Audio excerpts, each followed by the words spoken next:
Hey there, I'm Nicholas Dubois, co-founder of Advanced SimRacing. We are a Canadian company. So what we did here today is for a real petrol head. He's really passionate about cars, as you can see behind me. We did a turnkey solution for him based on his needs. We try to gather as much information as we can on our client. And like we did today, we install a D-box system. We install ultra-wide cube control steering wheel. We try to provide the best quality for your budget. So let's say if you want a budget of 10 grand, we're gonna give you something that's the best for 10 grand. If you want 20 grand, then we always try to stay within your boundaries. We do try to make it as easy as possible. So the client, once we install everything, it's pretty much gonna be a turnkey. So he's gonna press start on his computer, and right after, we'll try to explain everything, how it goes, how it works, and then he's ready to go. Our aluminum is from USA, treated in Canada, cut in Canada.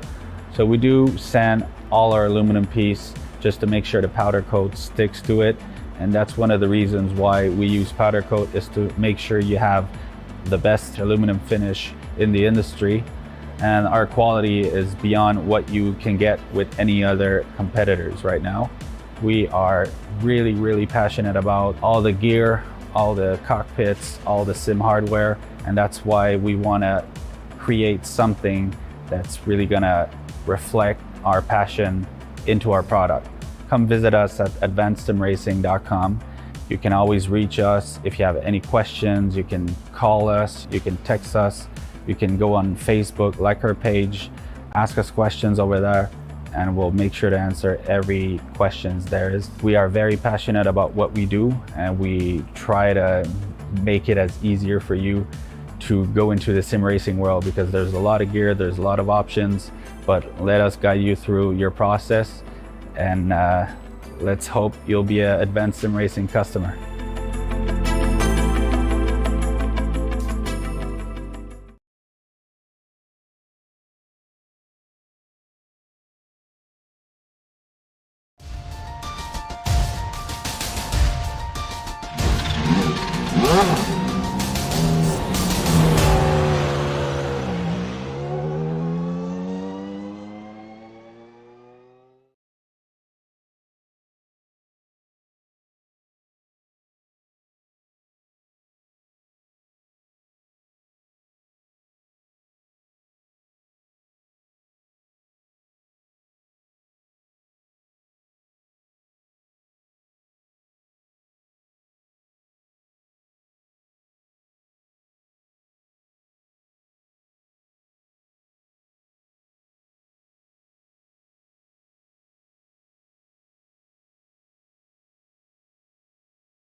Is DJ Clark.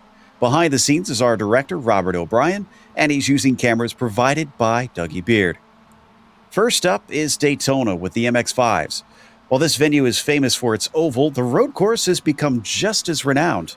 Let's head to our track guide to learn more.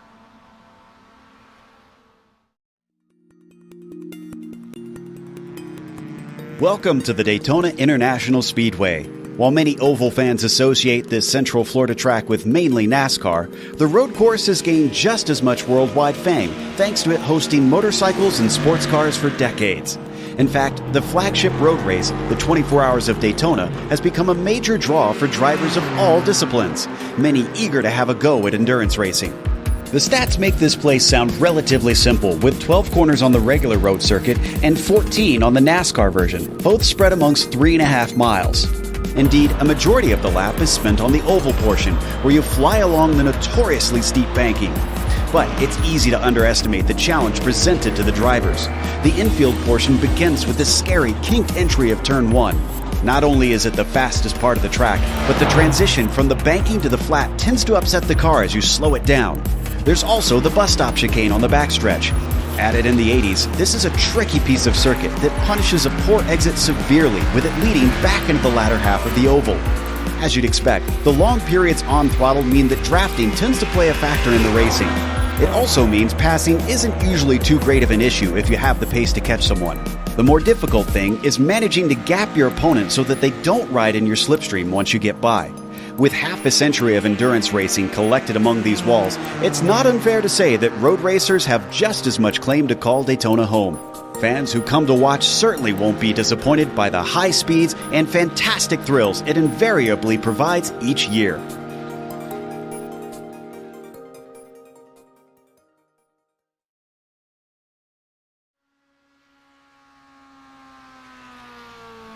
Well, DJ, it's used to maybe a little bit more high-powered GT cars around here, but I have to admit, I've seen plenty of MX-5 races around here, and they do run them in real life, so what can we expect? Well, Joe, as with any time we visit the Daytona road course, it's going to be all about the draft and nothing but the draft here today. Look for these MX-5s to really tuck up behind one another on this high banking around Daytona, and that's going to allow for some heavy passing going down into bus stop and into that first corner. Now, unlike some of those other GTs where there are a little bit more aerodynamic elements, these MX-5s don't have any real aerodynamic wings on them, and so they'll be able to keep pretty close behind through that middle sector in the infield. So I anticipate some pretty close racing. I also anticipate a lot of fuel saving to be key around here. So much time on the throttle, you'll be able to back off a little bit and save some time. But when they are up on the high banks, these cars just don't have enough horsepower to really make anything but the low line work. So don't look for a lot of double wide coming through there. Yeah, but it'll certainly be fun to watch, as that slipstream will be so powerful that I imagine there'll be plenty of games being played as the race goes on. But before we get to that race, we want to remind you that our broadcast is brought to you by ASR. Owned and operated by passionate sim racers, Advanced Sim Racing designs and builds the sturdiest and most durable aluminum profile racing simulation cockpits available in the market today. Visit them at advancedsimracing.com. It's also sponsored by RaceLab. RaceLab helps you to improve your driving skills. With modern overlays, race statistics, and native VR integration, you can get the best out of iRacing. Start using it now for free at racelab.app. Today's broadcast is also proudly sponsored by ButtKicker. ButtKicker products add an incredible immersion and realism to any game. Feel every nuance and truly put yourself in the driver's seat. Check them out at thebuttkicker.com.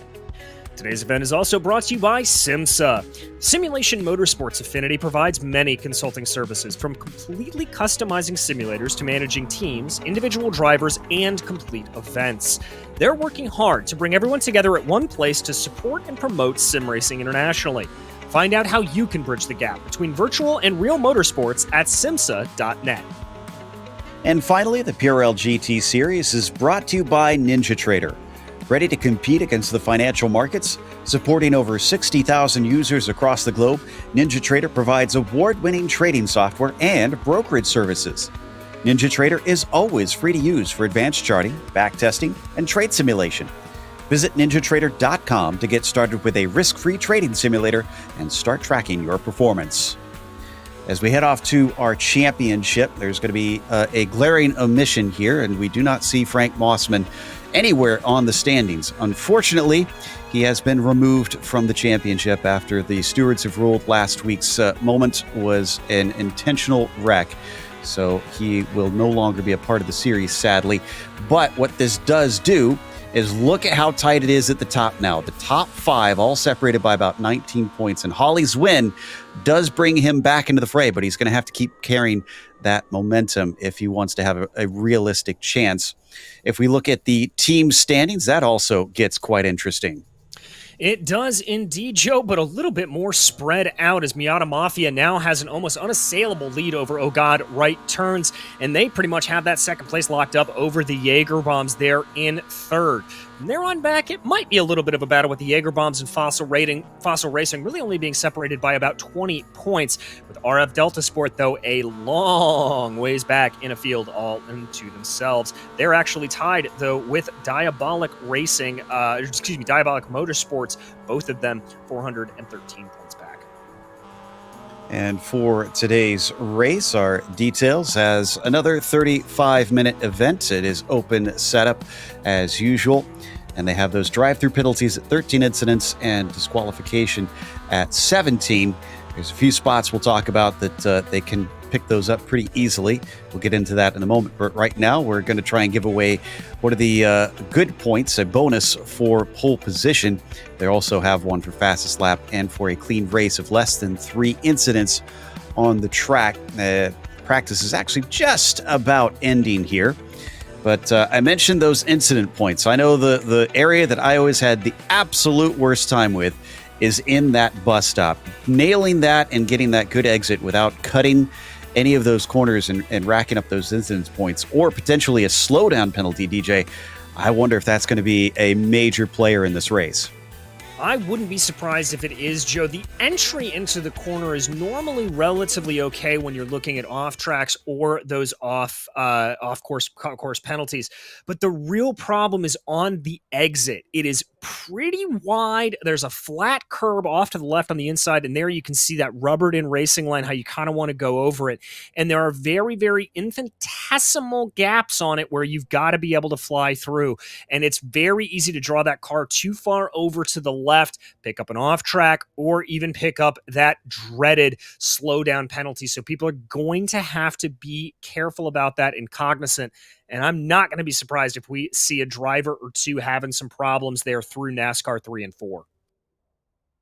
Now, obviously, we mentioned that the draft is very powerful, but for the qualifying session, if you haven't been watching this series this season, this is a lone qualifying session. So the drivers will have the track to themselves, and they can't try and use one another to get that extra little bit of slipstream, team up with people, and get an advantage. It is all down to you and you yourself. Cabana, having a very classic rocket-themed car here, I was noticing earlier.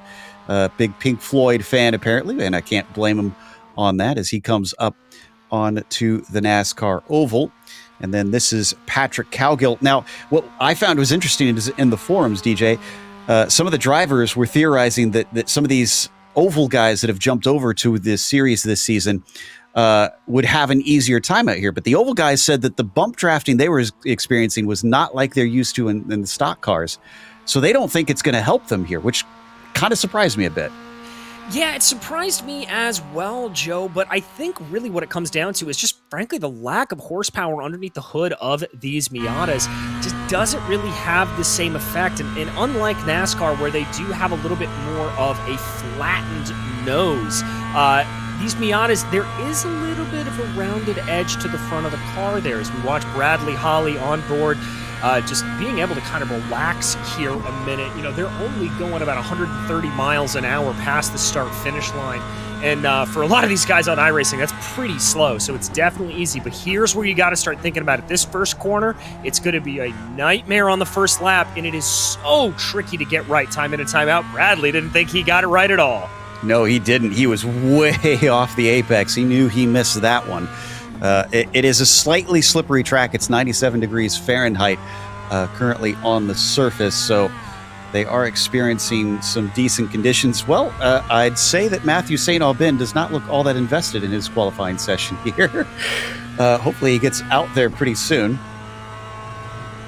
So we head over to, I believe this is one of our GT3 drivers who we'll see just a little bit later on. So we'll come back to that in a bit as Bradley Holly going to continue on this lap, hoping that he can do just a little bit better out there. Now, I want to talk about Peter Newhook as well, because yes, he's leading the championship. An interesting stat about him, he hasn't won a race since round 3. That was back at Sebring. It's another track with a lot of long straights, not quite as long as what we've got here. Well, I say long straights. I guess long flat-out sections is the way I should phrase it. But I wonder if that could still potentially play into his hands here. It very well could, Joe. There's a lot of similarity between Sebring and Daytona. Daytona, obviously, a little bit smoother than the very infamously bumpy Sebring. But in terms of the layout, they're both pretty old school in the way that it goes. The corners, you don't tend to see a lot of the sort of back-to-back hairpins like you see on some modern tracks. that we've gone to, or any of the sort of tilky type sweepers that happen a lot of times, they're pretty much a point and score as it would go. And so that may play into Newhook's hands a little bit. That said, running Daytona like this, it's a whole different kettle of fish because strategy is so much more important about here. Where you are on that penultimate lap is really going to be the deciding factor. Ooh, and Holly's lap got deleted, so that one didn't count. Guess he wasn't too concerned about it since he did mess up the first corner. This one a little bit cleaner, and Michaud is the one who grabs the provisional pole of our first few through. Seeing if we get any others coming to the line here. Looks like Foster up into 6th. Galinotto has his time deleted. Bergquist into P7. Giselle in the 358 goes up into 14th, and Adam Young crossing the line now as we watch Danny Cervantes, who's currently on the front row. Ooh, Adam Young comes into 3rd. Now, Adam, not typically a front runner here on the road side of things. We more often see him over on the ovals, and he's been dipping his toes over here, but clearly he has found his way at this Daytona road course. He has indeed, Joe, doing a great job out there, carrying a lot of good momentum. I'm liking the lines here for the 21 machine, perfectly taking that international horseshoe the way he really wants it to. Looking very, very good. His one problem that he may run into is I think he is the last driver who's really out on track, and he may get a little touch and go when it comes to that last lap if he'll be able to get his 4th in or not. But as for right now, the 21 looking real strong. And it's no wonder that the Texan is faring decently well here, if not very well. He's running the Major Series for many years, and the Majors have had the 2.4 hours of Daytona as a staple event in that series. So he's had practice around here, and I guess doesn't matter if it's a slightly slower car, it still works out well for him. As Michaud is now into NASCAR 3 and 4, 0.3 of a second over Cervantes, who just had an incident and has taken a tow. That might be qualifying done for him. I think it very well might be. Laps are coming in here at about 2 minutes, 10 seconds or so in clean air as we watch Michaud coming down through that banking again, waiting to see anybody else. Bradley Holly able to get a good lap on the board. That'll move him up to 3rd. I saw Cowgill putting one up there for 6th as well.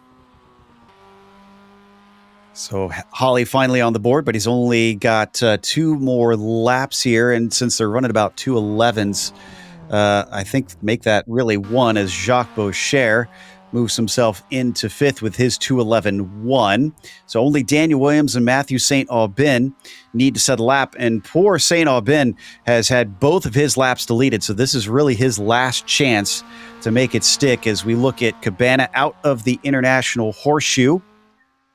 Looks like Adam Young gets himself a slightly better lap this time and gets back onto the 2nd row.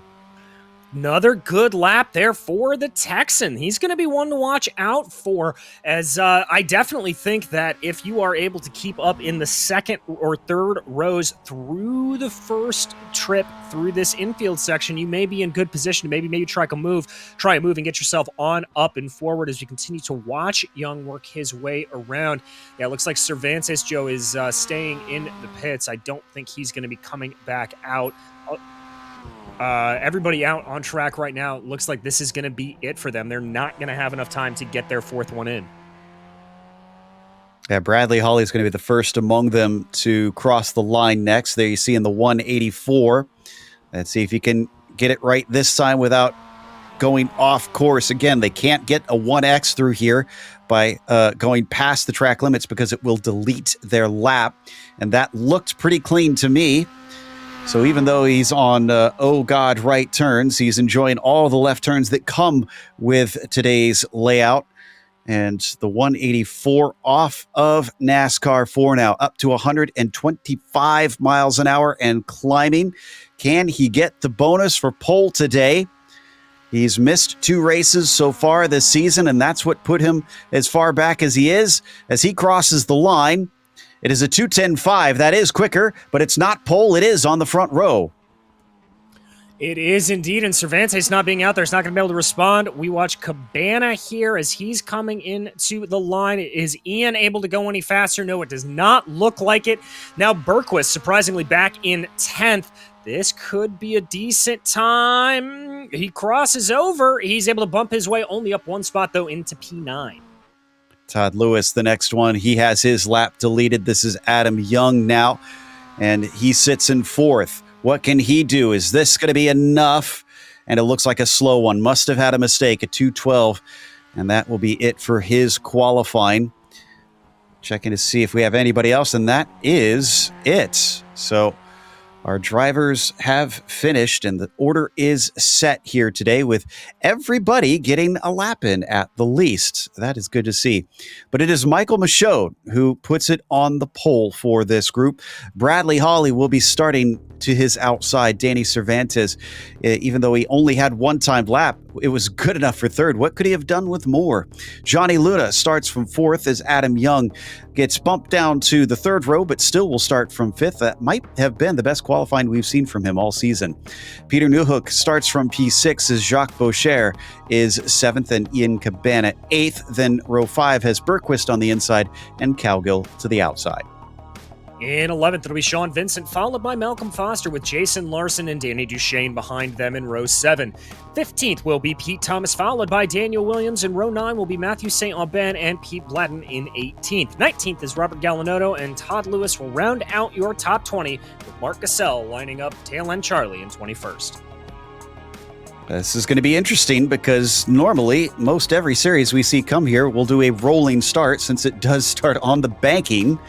But not so here with the MX-5s. Their tradition in this series is to have a standing start, so they are going to keep that up. And that could be a little bit tricky as the cars get going because they're going to have a bit of an awkward time keeping them pointed straight with the way that the track is so slanted here, even though it's only the tri-oval portion of the track. And it sounds like they're starting to rev their engines as the lights come up and the green flag is out off the line. It's a very slow one for Adam Young. We saw that before at Bathurst for him, as he unfortunately is once again going to have a bad go of things, loses 2 spots as they come down into turn 1 to the inside. It looks like Holly's going to have to play defense, and Michaud is going to have to attack on Michaud, who's on defense, but Michaud holds him behind. Holly now really will have to play defense because Cervantes is coming up to his outside into the International Horseshoe. Cervantes falls back into the clutches of Luna. Very heads-up move there from Johnny Luna, recognizing that Cervantes was going to be on the outside there. Now they're side-by-side as they work their way through the kink. That's going to be Bradley Hawley almost serving as a little bit of a pink. They're rubbing doors coming down into the kink there, Joe. Luna's going to hold on, though, and he's got the inside down into the Western Horseshoe, and he's going to pull a surprise move on Bradley Hawley, get his car to the inside of him, but he snaps and runs into the side of Cervantes. Oh, that car just getting squirrely on Johnny Luna. I think he may have gotten onto the power a little bit and spun the rear tires, and that sends Cervantes out. I can't tell if that is just driving on the grass, but that car's not looking great. Didn't hit the wall, but it was a hard enough thunk. Yeah, I think the front right wheel looks like it is off the suspension. He is done for the day, and he's parking it right now as we take one more look at it. Yeah, right into the corner. Yeah, just spun it out there. You can see, and Cervantes, these MX-5s can take a little bit of a lick, but just too much too early there for Danny.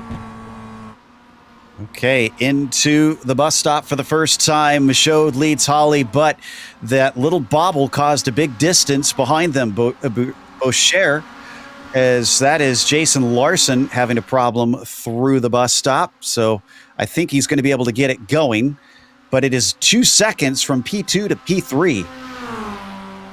Yes, it is. And for the first time tonight, we see that infamous bump draft coming out to play. You saw there Holly get a little bit squirrely as they came back onto the straighter section of the track. I'm not sure if he's going to try to make a move here, but they are definitely in contact with one another. There goes Holly to the outside.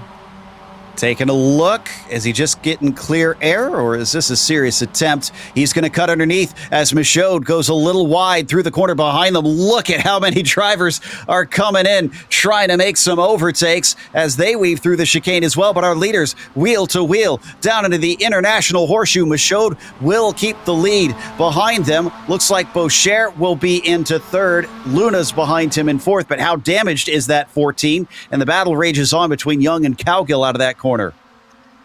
Indeed, they do. Another little bit of a bump draft there for Bradley Holly. He is showing his NASCAR abilities, trying to maybe give a little bit of the chrome horn there. And there is that battle side by side in the back. That's Johnny Luna and Peter Newhook. Remember, this is where Luna lost it last time. He's got a much narrower line through that corner, Joe. That's the second time we've seen him take that. We look at Cowgill, who's side by side with Adam Young.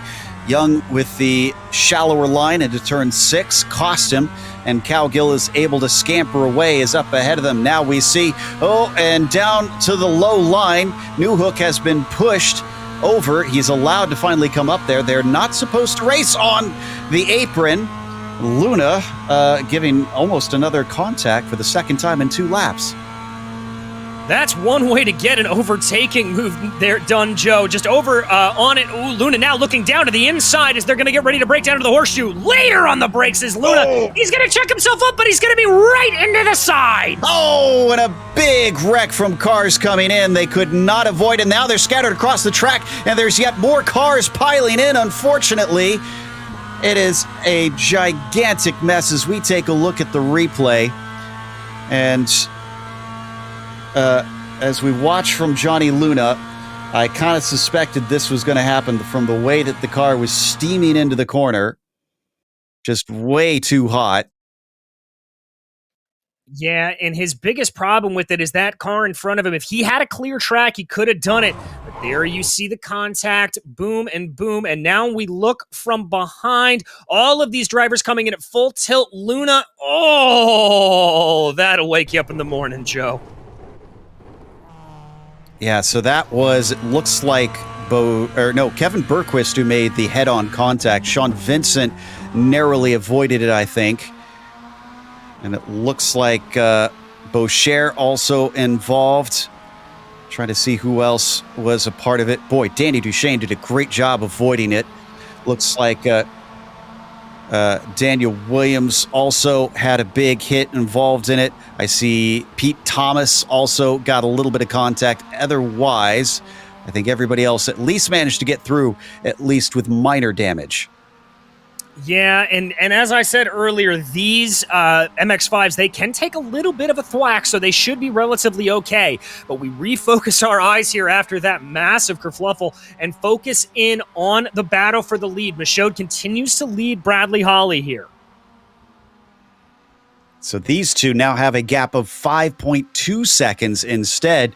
It is looking pretty clearly like a 2-horse race. Unless something happens between them, I don't foresee Peter Newhook catching up. And we're down to 15 cars left on the track. We should see at least a few still back on the circuit, as it doesn't look like Holly has much interest in trying to attack here. He just keeps getting and pushing that 497 forward. Yeah, and I'm not sure if that's a little bit of the chrome horn, like we said, or what it is exactly. As Holly there, we check in on him live.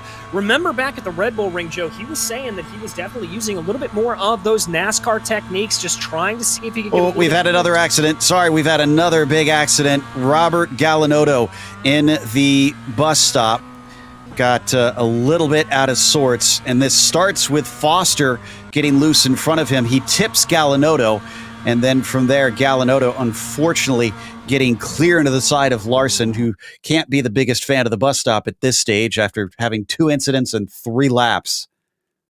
Yeah, and here we ride on board with Gallinotto. You see there the 67 getting a little bit wide. He sees the advantage. That's Foster. He's able to push on Foster, not realizing he was going for the move there. Little bit of contact between the two. That's going to send Gallinotto out wide. Tries to catch it, but at that point, he is just a passenger there. There's no way to really hold on to that car. Oof. It's another big hit. And I wonder if that'll send 2 more into the pit lane. Try to see, are we actually, no, I don't think we are within the pit window. Don't need to go to it, but Giselle just had an off in the International Horseshoe. He gets it back on without hitting the wall, thankfully. Whew, okay, let's see if we can get to some racing now. Patrick Cowgill up to 4th after qualifying 10th today, and already thinking about a podium because that's Newhook right in front of him. Yes, it is, and he has been all over the back of Newhook. They've kind of just been keeping each other honest here as they rise up through the heavy banking. Again, both cars just down on that preferred low line as we think. Gets the slipstream. Is he going to be like Bradley Holly and stay patient? No, he is absolutely not. Is a late defense there. Gets a little bit scary for a moment. The 87 almost pushed Cowgill off, but Cowgill is through.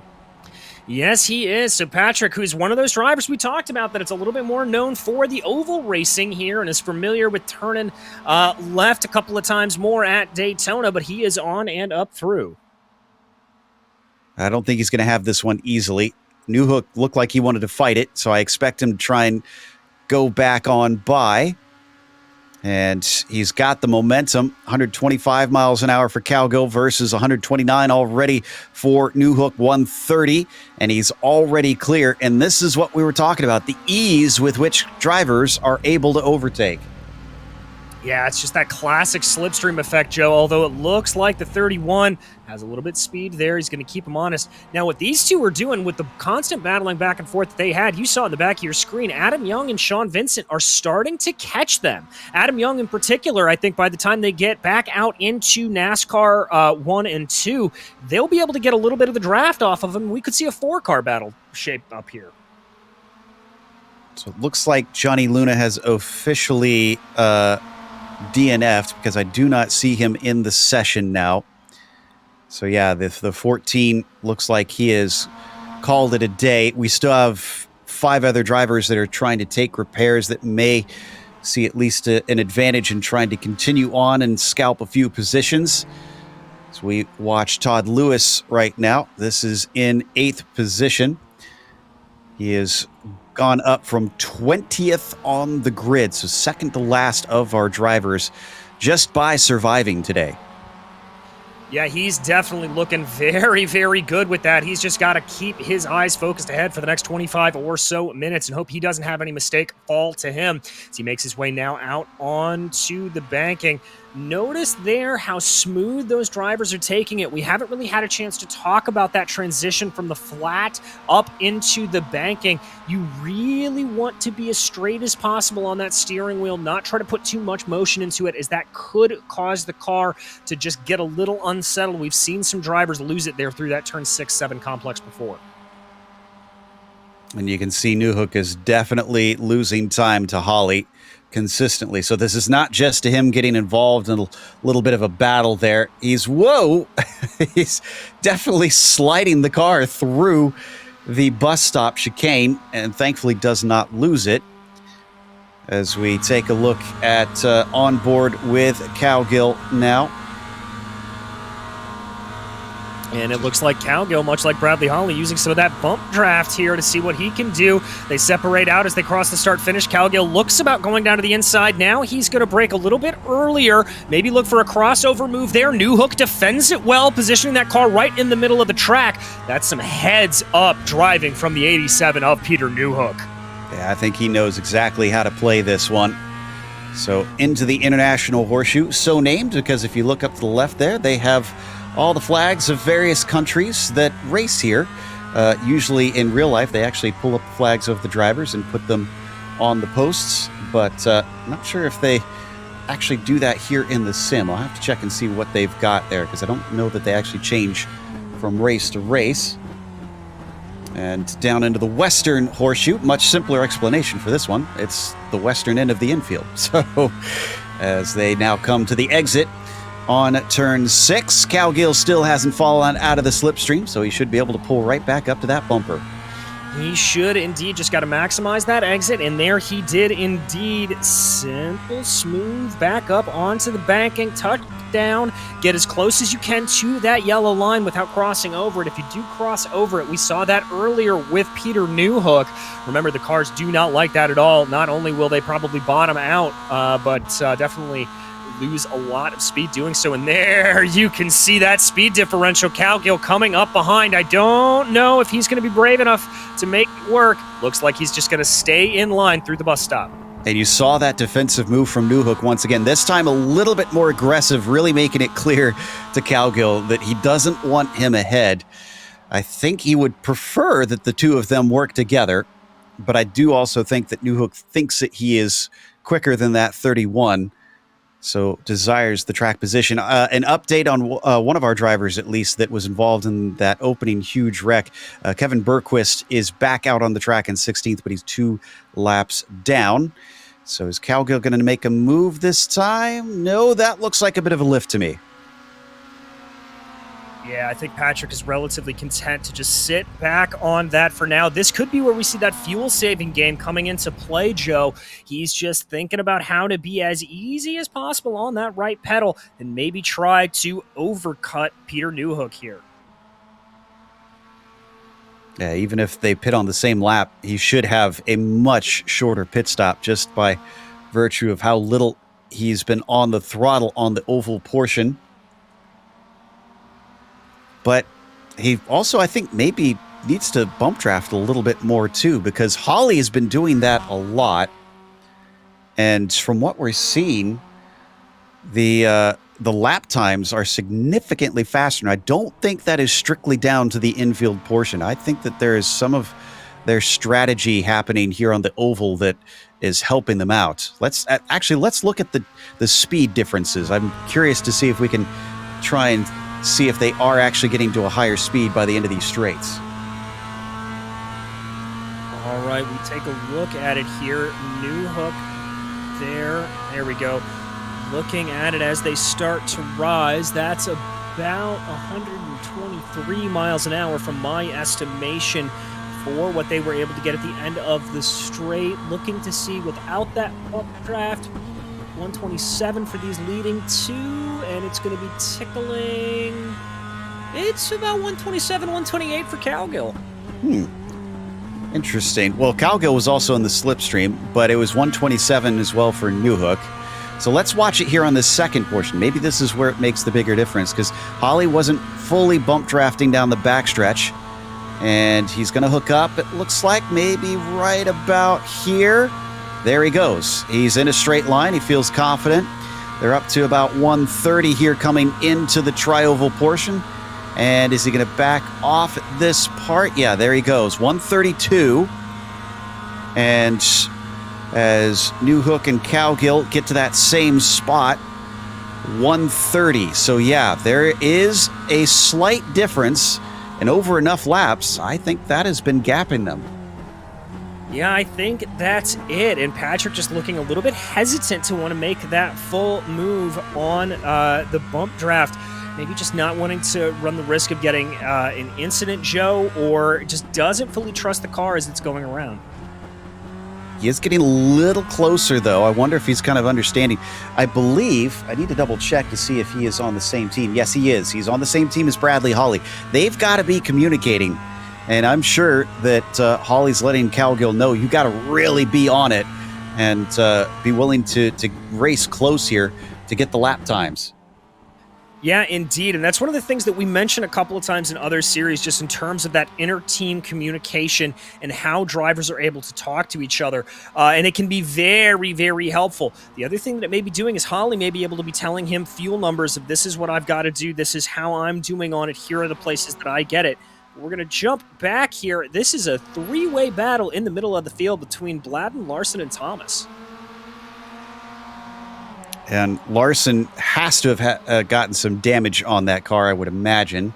It would be on that left side. And I'm trying to see, because he got a good hit into the side of it coming out of the bus stop when he got tipped around.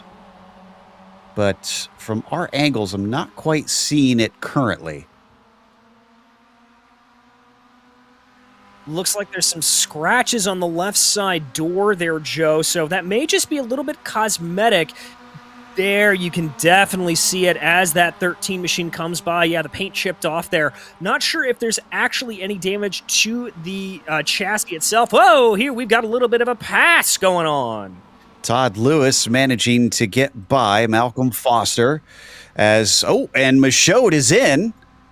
So Michaud taking his stop, and we're only about halfway through this race right now.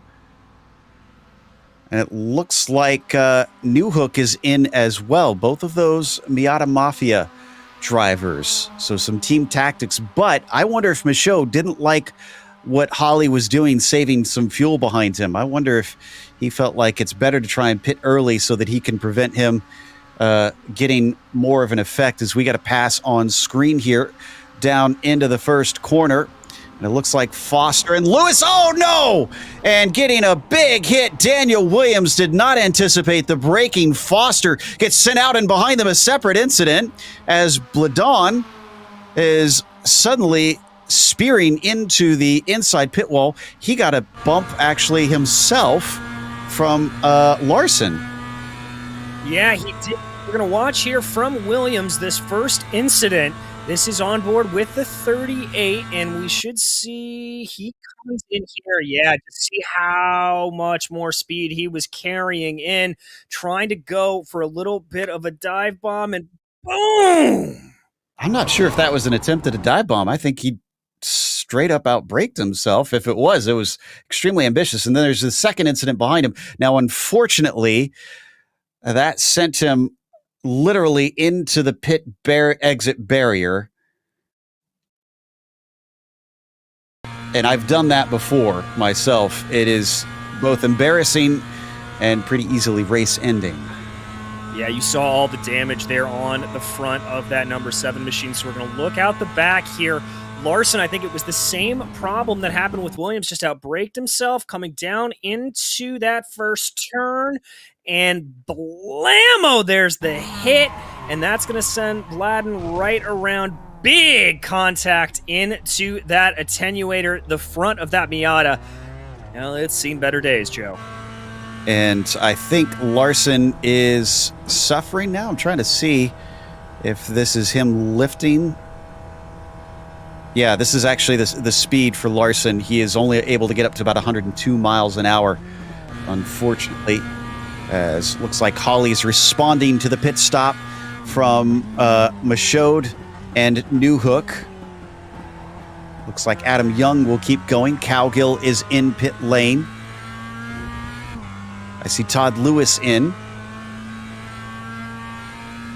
All right, so there's the pit comparison that we can see between Holly and Michaud. Holly's longer. He's about a second longer. That could hurt him here. Michaud is coming up to turn 1. Remember, Holly has to go out of pit exit and use the second cones for the pit speed limit. Now he's able to roll. And as he starts to get going, they are just about how they were. Yes, indeed. That is Holly. No, Holly's ahead. Holly got him ahead of him, Joe. But he's right with him. That's the thing. I don't think this makes a whole lick of difference between them, because Michaud will have the slipstream still. Yes, he jumped him by a slight bit, but the race is still on. You know, the other thing I hadn't considered, we're seeing so many pit stops here. This is a pretty thirsty track with so much of it being flat out. I wonder if we're just witnessing the length of the pit window being narrowed significantly, and that's why we've only got 3 drivers still out there. That could very well be it, Joe. I think there is also a fear of not wanting to go too off strategy here, because we've seen the differences in lap times when you are running in clean air and when you are running in that draft. If you're tucked up behind in the draft, then you're able to gain a couple of tenths of a second per lap. But if you're running alone, you could find yourself falling back down the field very quickly. As we see the battle into the bus stop, Michaud just behind Bradley Holly. Kind of shows his nose, but not a serious attempt ahead of them. That's Pete Thomas, who has not pitted yet. I'm expecting him to probably be in this lap. As we watch the onboard of Bradley Holly, you can see him glancing in his mirrors, just checking to see how far back Michael Michaud is. And they are actually getting quite a slipstream off of Thomas as well. Going to go around his outside, but Pete is coming in. Okay, I was worried he wasn't coming in there for a second. That'll be it, as well as Duchesne and Young pitting, which means Holly will now inherit the lead back once again.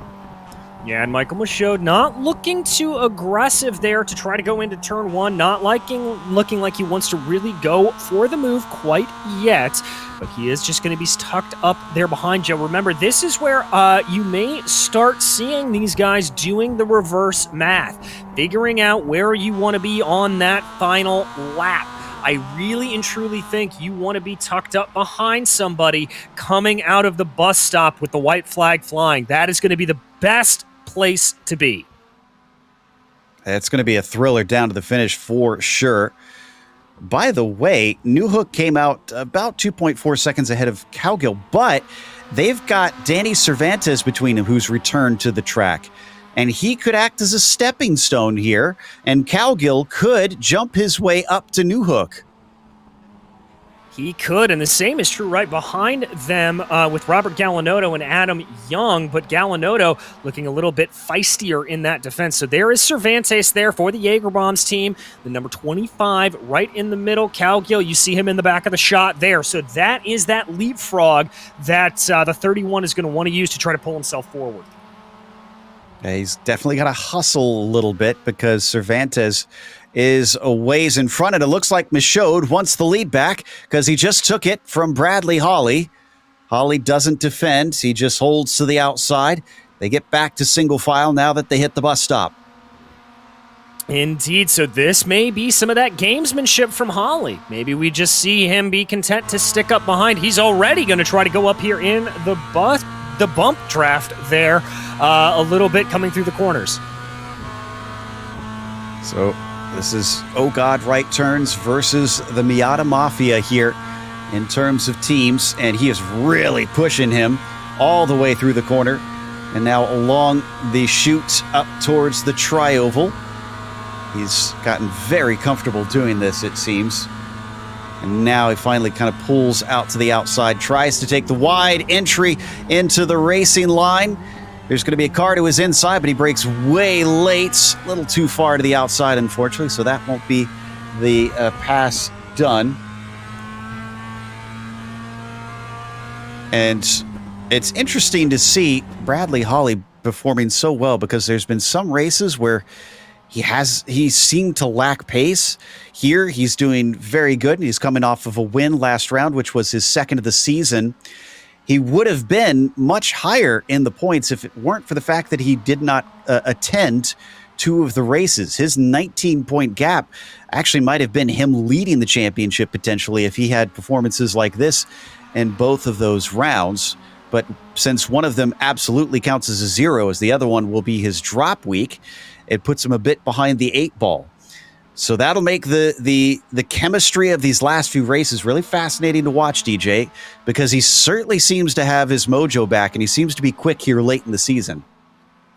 He does indeed. And Joe, remember, last week out, he was able to take the win while being under the weather. So I think that 184 is a car to really, really watch out for. He's got a lot of speed. He's got a lot of caginess, and he just knows how to drive this Miata well. And I think for him, he is just going to have to really buckle down and put in a lot of practice on these laps. Whoa, defensive move there from Michaud a little bit as they go down into the bus stop. Both, cars sliding there. Holly almost looking like he was losing the rear end. Yeah, kicking up a little dirt this time, so he was taking a lot of those curbs all the way down to the grass. Is he going to hook up once again? Looks like that is a yes. He's just going to attach himself to that rear bumper like he's a lamprey and try to use the slipstream to help push them both faster. By the way, for those wondering, the only driver that is DNF'd so far officially is Johnny Luna. Everybody else involved in that opening wreck, Boucher, Cervantes, St. Aubin, Cabana, are back out on track. And they have caught up to each other, at least Young and Cowgill. Now that is Gallinotto, who is a lap down. He's not involved in this fight, but these two are vying for 4th place right now. They are indeed, Joe, and this is exactly what happened on the last lap. Cowgill is not getting the jump he wants to out of the bus stop, and that's allowing for Adam Young to really get up through NASCAR 3 and 4. What's happening here? Oh, that was Newhook! And Cervantes. What happened there? So Newhook loses places. Cervantes got into the back of him. The braking, we'll get to the replay in a bit as this battle is still carrying on. Cowgill trying to see if he can get back in the slipstream here on the infield section down through the kink. You do get a whiff of it as they get up to 105 miles an hour here before they start to brake down into the western horseshoe. And behind them, the brakes seem to have completely gone away on Cervantes because once again, he blows the corner. Yeah, and that's such a tricky corner, Joe. The track is crowned there, and if you get too far out to the outside, you will be off camber and start to lose it. We're going to check out this replay. Now, this is Cervantes and Newhook. Cervantes a lap down. Again, just blows the braking zone and right back into the back of Peter Newhook. There's the contact. Not damage to the rear of the car, but it sends him spinning. I don't think he picked up much of anything there except some lost time. Well, the lost time is critical because Cowgill and Young are way too far ahead from him at this stage, and now that battle is for 3rd. His best hope is that they slow each other up, trying to squabble for the final podium position. You can see him a little bit in the background. Whoa, and he makes short work of Gallinotto getting by him. He might actually be able to catch them up in the end because it's down to 0.9 of a second. Newhook is flying. He's got that red mist we love to talk about, and the good news for him is that Cowgill is not tucked right up behind the rear bumper of Adam Young. Again, looking like he suffered from a bit of a bad exit out of the bus stop, and so that's going to allow Newhook to really try to put the screws on here. Meanwhile, Adam Young, we said earlier, we're not used to seeing running at the front of the field. He's currently in podium position if he can just hold on to it. And Adam Young hasn't even scored a top 5 yet this season in the MX5. So he is going to be eager to try and bring this one home, even if it's just 4th. I'm sure he's sitting with a very good haul of points within his hands.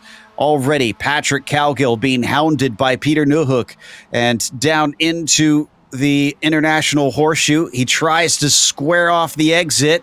Maybe took a little bit too much off there as he goes very wide. Yeah, and you saw there by the rear brake lights just how much later Peter Newhook was able to get on the binders. He is really in control of this car. Now, I doubt he's going to try to make a move here through the Western Horseshoe. Like I said, you really don't want to run wide there at the apex. That's where you want to do it. Cowgill kicking up a little bit of dirt there at the center of the corner. They're going to be pretty close, and within 0.4 of a second like they are, this is going to be advantage Newhook with the draft, but Young is right ahead of them. Cowgill's been able to catch up to him, too. It's now a 3-car battle for the final step on the podium. But even though that is clearly not decided, our lead's not decided either. We'll go to that later on because they have been playing a lot more nicely than these drivers have. Just been Holly bump drafting Michaud each and every lap. However, this time across the line, it's going to be 2 laps to go. So it's getting towards the end as a big defensive move from Adam Young shows his intention to retain that track position. I suspect he'll regret that when we get to the end of the race, though. I think he will indeed. That wasn't the best entry there into the corner as they now come out through NASCAR 3 and 4. Newhook is gaining on Cowgill. Again, that bus stop is just Cowgill's bane right now. He does not look strong, and I think Newhook's going to try to ride up to the outside here, carry a little bit of momentum. He's going to be met with the wall of dirty air, but this could get 3 wide, Joe, or could Newhook go for 2? He might be able to get 2 here. It is going to go 3 wide as they swamp poor Adam Young with nothing he can do in this. He's stuck in the middle and breaking deep around the outside. Can Peter Newhook get both spots? He's trying his darndest, but it's not quite there. He gets at least 1. Patrick Cowgill still in front of him. And just like that, 2 spots disappear from Adam Young.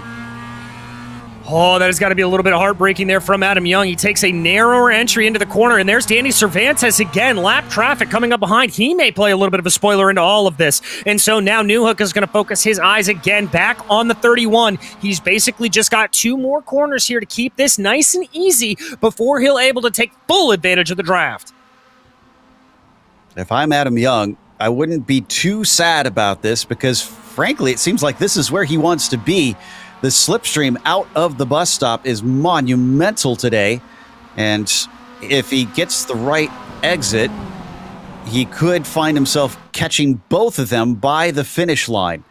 So out on to the oval, he needs to better exit than that, though, as he drops back a little bit from Peter Newhook, who is unfortunately starting to blink now.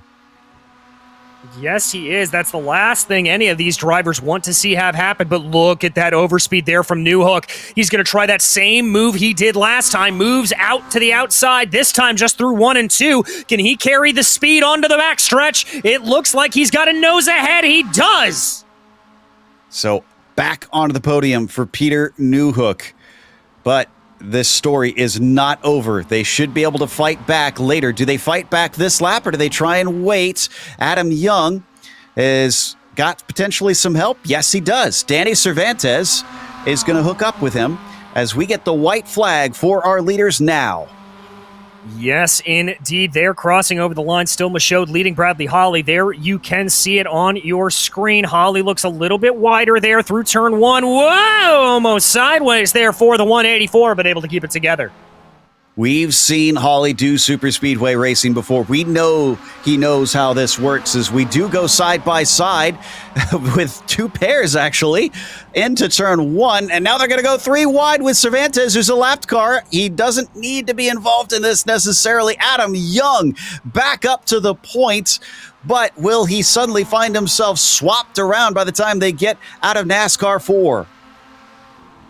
Well, that's what it's all gonna be about. Cowgill trying to look a little bit aggressive there, taking a different line through the corner, but oh, that's Young running wide! Just a little wide. It makes him slow up to the kink. If I'm the 87, though, I'm not taking that position. I'm staying right there. Yeah, that's exactly where I want to be. I do not want to be ahead, but I don't think anybody told Peter Newhook. There he goes, down into the Western Horseshoe. Makes the move work. Adam Young's going to slot back into line. This could give Adam an advantage. We jump back over to the leaders. Did Adam do that intentionally, I wonder? I think he may have braked a little bit early, left the door open for him, but we'll have to marinate on that later as Michaud and Holly are now vying for the lead down the backstretch. Look at him all the way to the yellow line. Michaud covering him off. Holly backs it up. He is setting him up. Absolutely. I guarantee you right here. And look at how calm he is. Oh, no. That's a slowdown. It certainly is. And off to the bottom of the track. He doesn't have to play any games. Michaud is done for. And he looks in the mirror, almost unbelieving of his luck. Bradley Holly has this one wrapped up for back-to-back wins and his 3rd of the season. Bradley Holly is on his way to try and fight for this championship, and this one puts a firm stamp on his intentions as he wins here in Daytona. Oh, man, almost unbelievable there. But, Joe, we have got to jump back. Here's Adam Young trying to make the move on Peter Newhook. Patrick Cowgill looking in the popcorn position. He's already got the speed. He's passed him. Is it too early, though? Here comes Cowgill. He could snipe him at the line. Adam Young looking for his first podium here in the MX-5s, and he gets it. Hoi, oi, oi, by a nose does Adam Young take that. I'm seeing 36 thousandths of a second. The final difference between himself and Patrick Cowgill at the line. It was less than a second between Young and Newhook from 3rd to 5th. And it looks like we have at least one car getting the fuel wrong here, as that is Todd Lewis, who is coasting to a halt as his rivals are going to be able to easily blast by. They got to be careful. I think he needs to get down to the apron here. There he goes. And yeah, that was St. Aubin coming through. And I think he's trying to shake the fuel into the receptacle, but iRacing doesn't work like that from what we've heard from devs before, so he's actually just scrubbing speed. Yeah, not entirely sure what it is there. I mean, you can run the car downhill a little bit. Maybe that's what he's attempting to do, run it down on the banking. Come on, Todd, I have faith in you, buddy. You can get there. You can get there. He needs to stop swerving, though. He's costing himself time, I think. He's down to 12 miles an hour. He's going to be the last car on the lead lap. It honestly doesn't matter at this point. It's just for pride to get to the finish. It's 7 miles an hour as we see the results. We'll keep an eye on that background to see if he actually gets to it. 3. No, he is literally going to be about 10 feet shy. And it is Bradley Holly, who is not shy of anything, taking the win here at Daytona. Michaud finishes in second after a cut course penalty cost him a potential win. Adam Young with his first podium in the MX5 Cup Series here in the PRL, ahead of Patrick Cowgill by a mere 0.03 of a second. Peter Newhook was fifth, with Sean Vincent finishing sixth today. Duchesne up 7 spots from 14th for a P7, as Pete Thomas was 8th, and then it was Jason Larson in 9th. Mark Giselle rounds out your top 10. Coming home in 11th was Malcolm Foster, followed by Pete Bladden, with Todd Lewis there classified as a lap down, as you saw. Robert Gallinotto 14th behind him. Berquist was 3 laps down, as St. Aubin in 16th was 4 laps down, as was Ian Cabana. Danny Cervantes, who played a little bit of a spoiler there in that final action, was 5 laps down, with Daniel Williams in 19th and Jacques Boucher behind him in 20th. And Johnny Luna, your only DNF here on the day. And good news, Todd Lewis had a friend. Bradley Holly came and pushed him across the line so he could at least see the checkers officially. Way to go, guys. Looks like we have Bradley Holly here with us right now. And Brad, congratulations. That was looking tense. But I got the impression you were trying to set up Michael for a slipstream pass there, even if he didn't get that slowdown penalty. Oh, yeah, that was my plan from basically the green flag. I was looking forward to this race, hoping there was going to be a few more guys with us just to make it more interesting. But, it is what it is, and I've been enjoying racing Michael in the last few races. I knew it'd be a clean race. Well, this, again, helps that championship run. You came in 19 points behind because of the 2 missed races. And Peter Newhook, of course, with his misery out there today with a few problems, only finishing 5th, puts you ever closer. 2 rounds to go. I mean, what are you thinking? I'm going to need a miracle. Missing 2 races killed me to win a championship. But, at this point, I'm here to have fun, man. That's why I joined the league, or the MX5s in the first place. It's a ton of fun to race against these guys, and it's going to be more fun later going down the road. We have seen you race here, of course, over on some of the oval series here in the PRL with the NASCAR road course, which is only slightly different. Did any of that knowledge transfer over to trying to run it here in the MX5s? Yeah. Basically the only thing that I took from the NASCAR side is the bump drafting. That's all we do when we come to Daytona or Talladega, and that's basically what this track was for even though it was a road course, it's still basically a play track for us. So, just taking your time and trying to pick the right time to make a move is ever important. It clearly helped today. You might actually find it helping you a little bit at Interlagos. They have that long run up to the first corner. Are you looking forward to Brazil, or is that a track you've experienced yet? Oh, it's definitely a track I've experienced. I've been excited pretty much for this entire schedule. So every track that we go to, I'm excited for. Fortunately, I missed 2 tracks that I really wanted to race at, but it is what it is, and I look forward to next week and racing against Michael, Johnny Luna, and Peter Newhook, and everybody else. Well, again, fantastic stuff. Congratulations. Anybody you want to thank for this victory? I'd like to thank the Waterback guys first off. We always try to figure out what we need to do to be up front and everything. I'd like to thank you guys for broadcasting us week in and week out. You always put on a great show.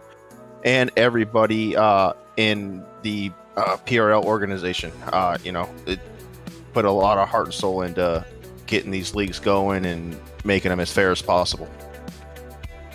That was Bradley Holly, our winner in the 184 here today. And up next, I believe DJ is going to be talking to an ecstatic Adam Young, who has his first podium in the MX-5s. Hold on, DJ. Woo! Because, wow, I think that's the first time Joe knows I think I've gotten a podium since the majors. Oh, man, I'm so freaking excited. That's awesome. Sorry, go ahead. I had to get that out. You are all good, my friend. That was just a crazy, crazy race out there for you. I mean, did you ever have a doubt on it? Until the pit stop, yes, because Patrick and Peter were getting a little bit further away from me than what I wanted. And then, I knew once I got into the pit stop, I'd gain a little bit of ground because it's Daytona. I mean, come on, you guys know oval racing. I've made that pit entry 1,000 times. And I knew I could gain some time there, but I didn't know how much. We were talking about fuel, Patrick and I were talking about fuel, and we just didn't know exactly where that was going to be. And then we came out in lap traffic. And then I was like, oh, man, I hope, we don't get held up right here. And then we just kind of broke out and did our own thing. And then Danny behind us, and Danny was damaged. He knew. I mean, he wasn't going to contend, but that push they gave me, I mean, that was just to try it and see what happened. I felt like I could still catch those guys once they got up. But that push, that really kind of sealed the deal. And then they split me. Did y'all see that? That was crazy. My heart got beaten on that one. I'm not going to lie to you.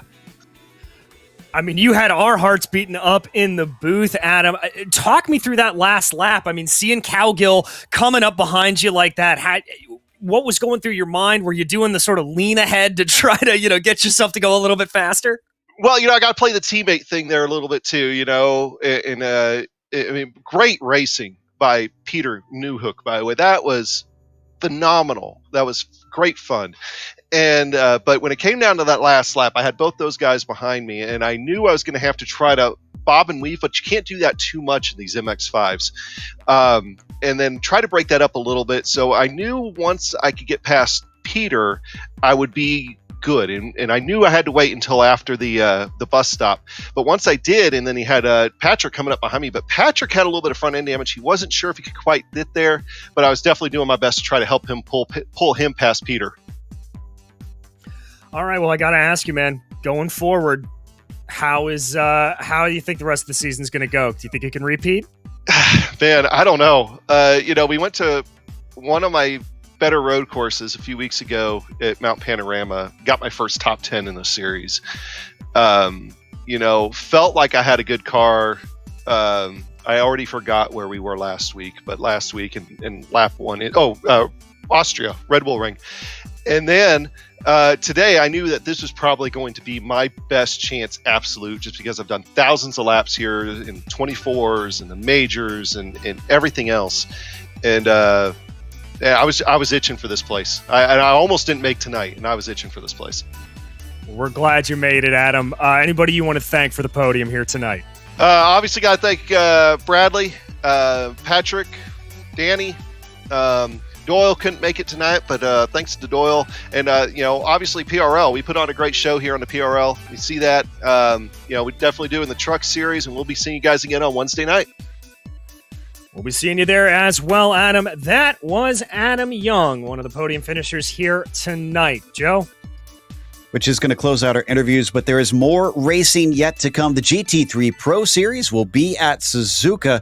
We'll come back after the break with more racing.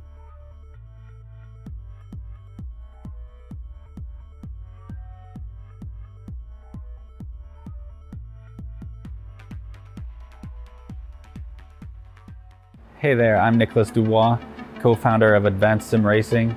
We are a Canadian company.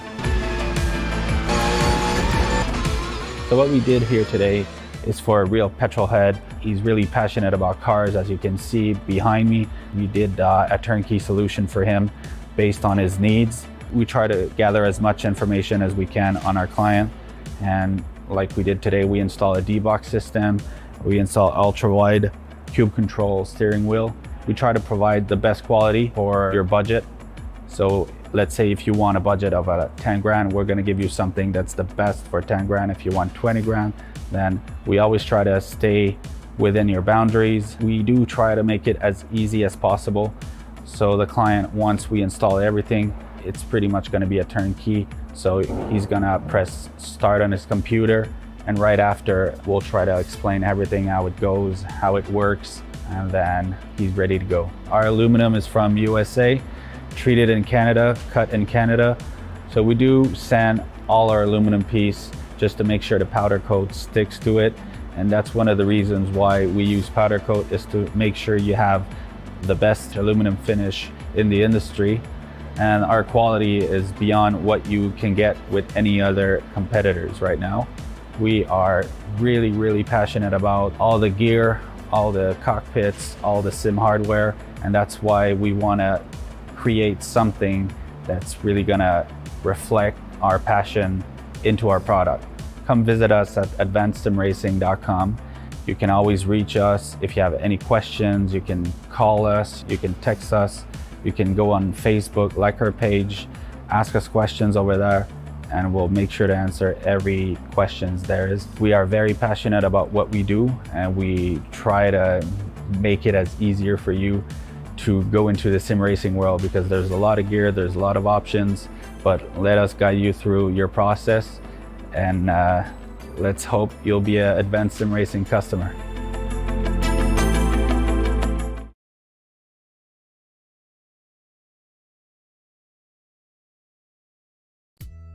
Welcome back. We are now at Suzuka International Racing Course. And of course, we are getting ready to watch the PRL GT3 Pro Series. Now, for this series, the championship has been very fascinating, because if we take a look at the point, or excuse me, no, we have to go to our track guide first. Got ahead of myself on that one. Let's familiarize ourselves with this track before we go to those championship points. Welcome to Suzuka Circuit, perhaps most famous for its hosting of the Formula One Japanese Grand Prix for much of the event's history. This track sees all sorts of racing besides that. In fact, this place began as a test track for Honda, but later proved to be a driver and fan favorite for competitive motorsports as well. The full layout of the Grand Prix course steals the show, but there's actually 5 different versions that can be run on iRacing. With their lap lengths ranging from just over 2 kilometers to nearly 6 kilometers, plenty of different types of cars can suit the track.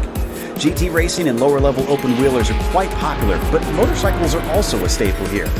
Some of the corners have become world-renowned over the years. The S's are often cited as one of the great tests of a driver's technical prowess. Then, of course, there's Degners 1 and 2, which provide very little runoff considering their fast and narrow entry. Later on, the long backstretch leads up to the notorious 130R, which is blindingly fast. The Casio Triangle offers one last chance at an overtake if you're brave, but has been the scene of many drivers clattering into one another over the years. F1 fans will be quick to cite the infamous coming together here between Senna and Prost. However, real-life visitors will find it's more than the racing that provides some viewing pleasures. The unique ways in which the Japanese fans celebrate their favorite cars and drivers certainly capture your attention. But it's no wonder they're such fanatics, because who wouldn't be with one of the world's greatest tracks right in your backyard?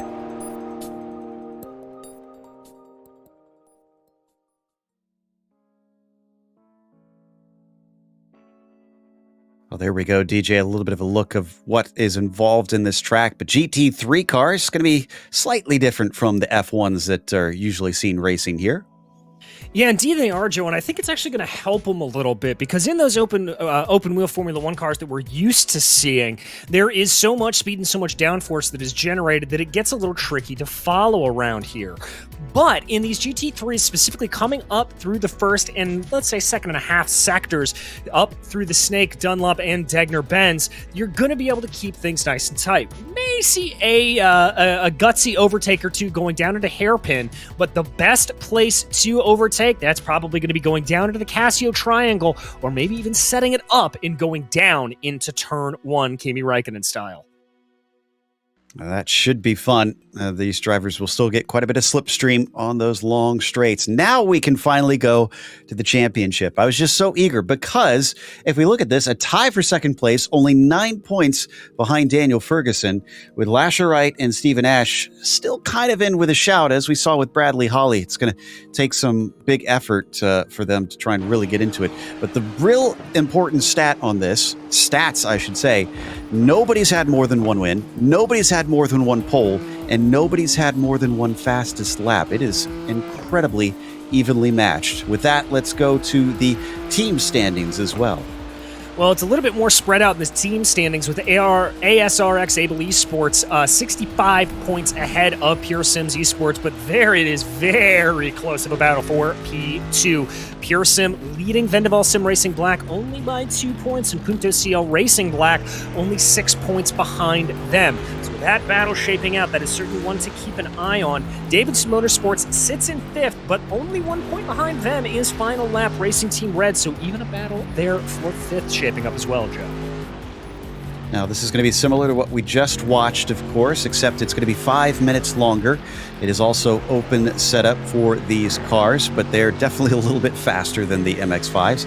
Also has 13 incident point drive-through penalties and 17 incident point disqualification with a bonus for pole, fastest lap, and 3 incidents or less.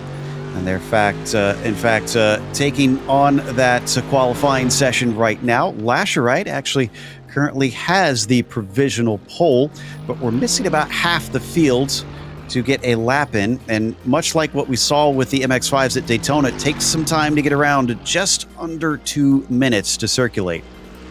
Yeah, indeed, Joe. So we may not see all 4 of these laps set for the drivers. Right now, we are watching Lewis Goodway running wide at Spoon in that 74 Mercedes. That is going to ruin his lap, but he'll just have to set up and get ready for another good one. I just saw Michael Davies pop his way into P6. And just a quick note, because we always do like to go through this, some good disparity up at the top right now in terms of manufacturers. Lasherite in P1 in a Lamborghini, Davidson in an Audi behind him, Levesque with a BMW, Ferguson and Renault in Porsches, and then Davies and Cal Quinn in Ferraris. So we see Ferguson come around the hairpin right there. The 676 currently putting himself into 4th on the grid. Checking to see who our next one across the line is going to be here, because we do need a number of cars to try and get onto the board. Looks like Hugo Gallo along with Caron, the 06 up to 5th place. So that was an important one for him. Levesque is the next one that we'll see. Lasherite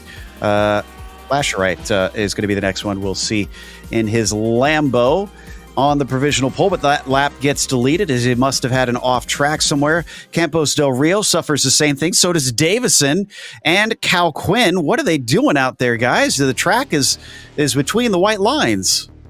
Well, it is a little bit chilly out on track right now, Joe. 68 degrees Fahrenheit with a 5-mile-an-hour wind right now, so that could be blowing the cars a little bit. Let's see if Ferguson's got anything. He's not going to count. And that wind, coming out of the east, not too much of a buffeting problem, but I think it may just be a little bit of the chilliness of the track catching some of these drivers out. I've seen a lot of them running wide around Spoon in particular. Ooh, Karl Modoff up onto the front row. That's the Karl we're used to seeing. So glad to see him finally get a little bit of a better lap out there. So now it's down to Pataska, Goodway, Ferragono, LaRouche, and Ludicky, who still need to set a lap. But only Lewis Goodway and Nick Ludicky are out on track of those 5. You see Modoff currently coming through the snake right now. 948 should have enough time for just one more lap, and then after that he'll be out of time here in this session since they can't complete their hot laps. By the way, Lasherite, who still holds that provisional pole, has not won pole yet, so we're still on course to continue this trend of no repeats anything of fast drivers. As we watch on board with J.R. Williams, you see just how much he was fighting with those curves coming through the Degners. What I think is going to get really, really fascinating here is that Suzuka is one of those tracks. Oh, look how much lock he's having to put in the corner. It's one of those tracks that really has a bit of it for everybody in terms of driving styles, in terms of makes and manufacturers, what they will be good at. There's some long straights that I expect to see the Lamborghini really excel at. There's the twisty, quick flick nature of the S's that should be good for the Audi. Some of the faster corners should really favor the Porsche there, as I see Racing Coquin bumping his way up. And Ferraris, well, they're just pretty much good all the way around. Davidson just took the front row next to Lasherite. Lasherite only 9 thousandths ahead of him. James David just improved a little bit himself. Looks like Mies now goes into 4th place. He's been racing against Modov for plenty of time, so that should be a fun second row. And Daniel Ferguson is going to abandon his lap. So it looks like J.R. Williams will try to improve on 19th. The 58.2 will not improve his position, even though it is quicker for him. All right, so we're just waiting for a couple other drivers to cross over here. I'm seeing 11th place, Michael Davies. Is he going to be able to improve? It doesn't look like it. I think that lap just got deleted for that Ferrari driver. I'm seeing the 16 of Ludicky coming to the line. He needs to set a lap here, Joe. Yeah, and he's one of our quick drivers usually. He's got both a win, a pole, and a fastest lap to his name. And as he gets a 157.2, that'll be good enough for 6th. We have anybody else behind him still qualifying? Looks like Cortez going to be the last one, 58.4.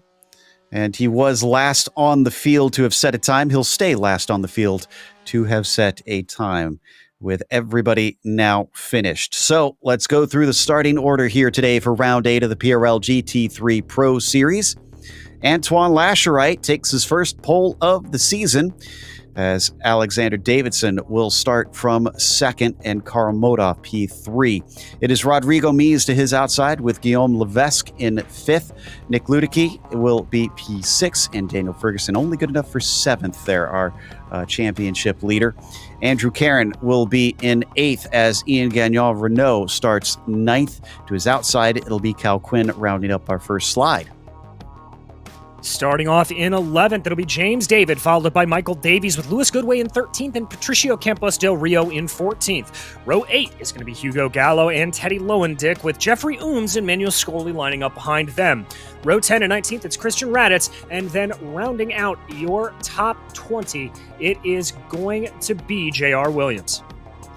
21st goes to Arnaud Genet, with Torchio in 22nd. We mentioned earlier, Cortez, last one to set a time. Pataska, Ferragonio, and LaRouche round out the field. I do not see Pataska in the session, nor Ferragonio, but LaRouche is already lined up, so he will join us here today. And as the drivers get gridded up on the backstretch, up into 130R. It's a short pace lap, so not much time to try to get those tires up to temperature, considering how cold it is on the track surface. Yeah, and that's going to be something to watch out for, Joe. I think some of the more heads-up drivers are going to be a little bit, let's say, hesitant going through that first corner. It's a corner that puts a lot of lateral load on the outside left tires there, and it is not uncommon to see the rears break away under cold temperatures, so we could see a little bit of tire smoke starting to come out if drivers are a little bit too aggressive. Trying to see who of our top drivers have taken a win here to see if we're likely to get another repeat. Davidson has won. He's starting on the front row. In fact, he's also gotten a pole and a fastest lap himself. Karl Modov has taken a victory, but has not had a pole or a fastest lap himself. Rodrigo Mies has not had a win yet, and neither has he had a pole or a fastest lap, but he's been very consistent this season with 4 top 5s out of the 7 races so far. So there's your top 2 rows and where they sit, with only one of them lacking a win this... No, 2 of them lacking a win this season, actually. Mies and Lasherite. Well, all right, great view there out the back of the pace cars. We see this full field of GT3s going through the Casio Triangle. Pace car will pull off here in a moment and put control over to Lasherite. Will this be similar to what we saw before, with plenty of intense battles throughout, or are they going to separate out with how technical this race is today. And green flag comes early as Lashley is off quickly, and it looks like poor Alexander Davidson might find himself under threat from losing P2 as Karl Modov has a great run down to the inside. Look at them fan out as they kick up the dirt on the inside of the lane, and Modov not able to overtake for second, but now he's fending off Mies for third, just feeds him out in time. And everybody up through that first corner successfully. It looks like Davidson able to hold on the best that he can here through the first part. We're seeing Karl Modov start to power his way up the hill. Oh, that is Lewis Goodway off and comes back just in front of LaRouche. He also took Del Rio and David with him.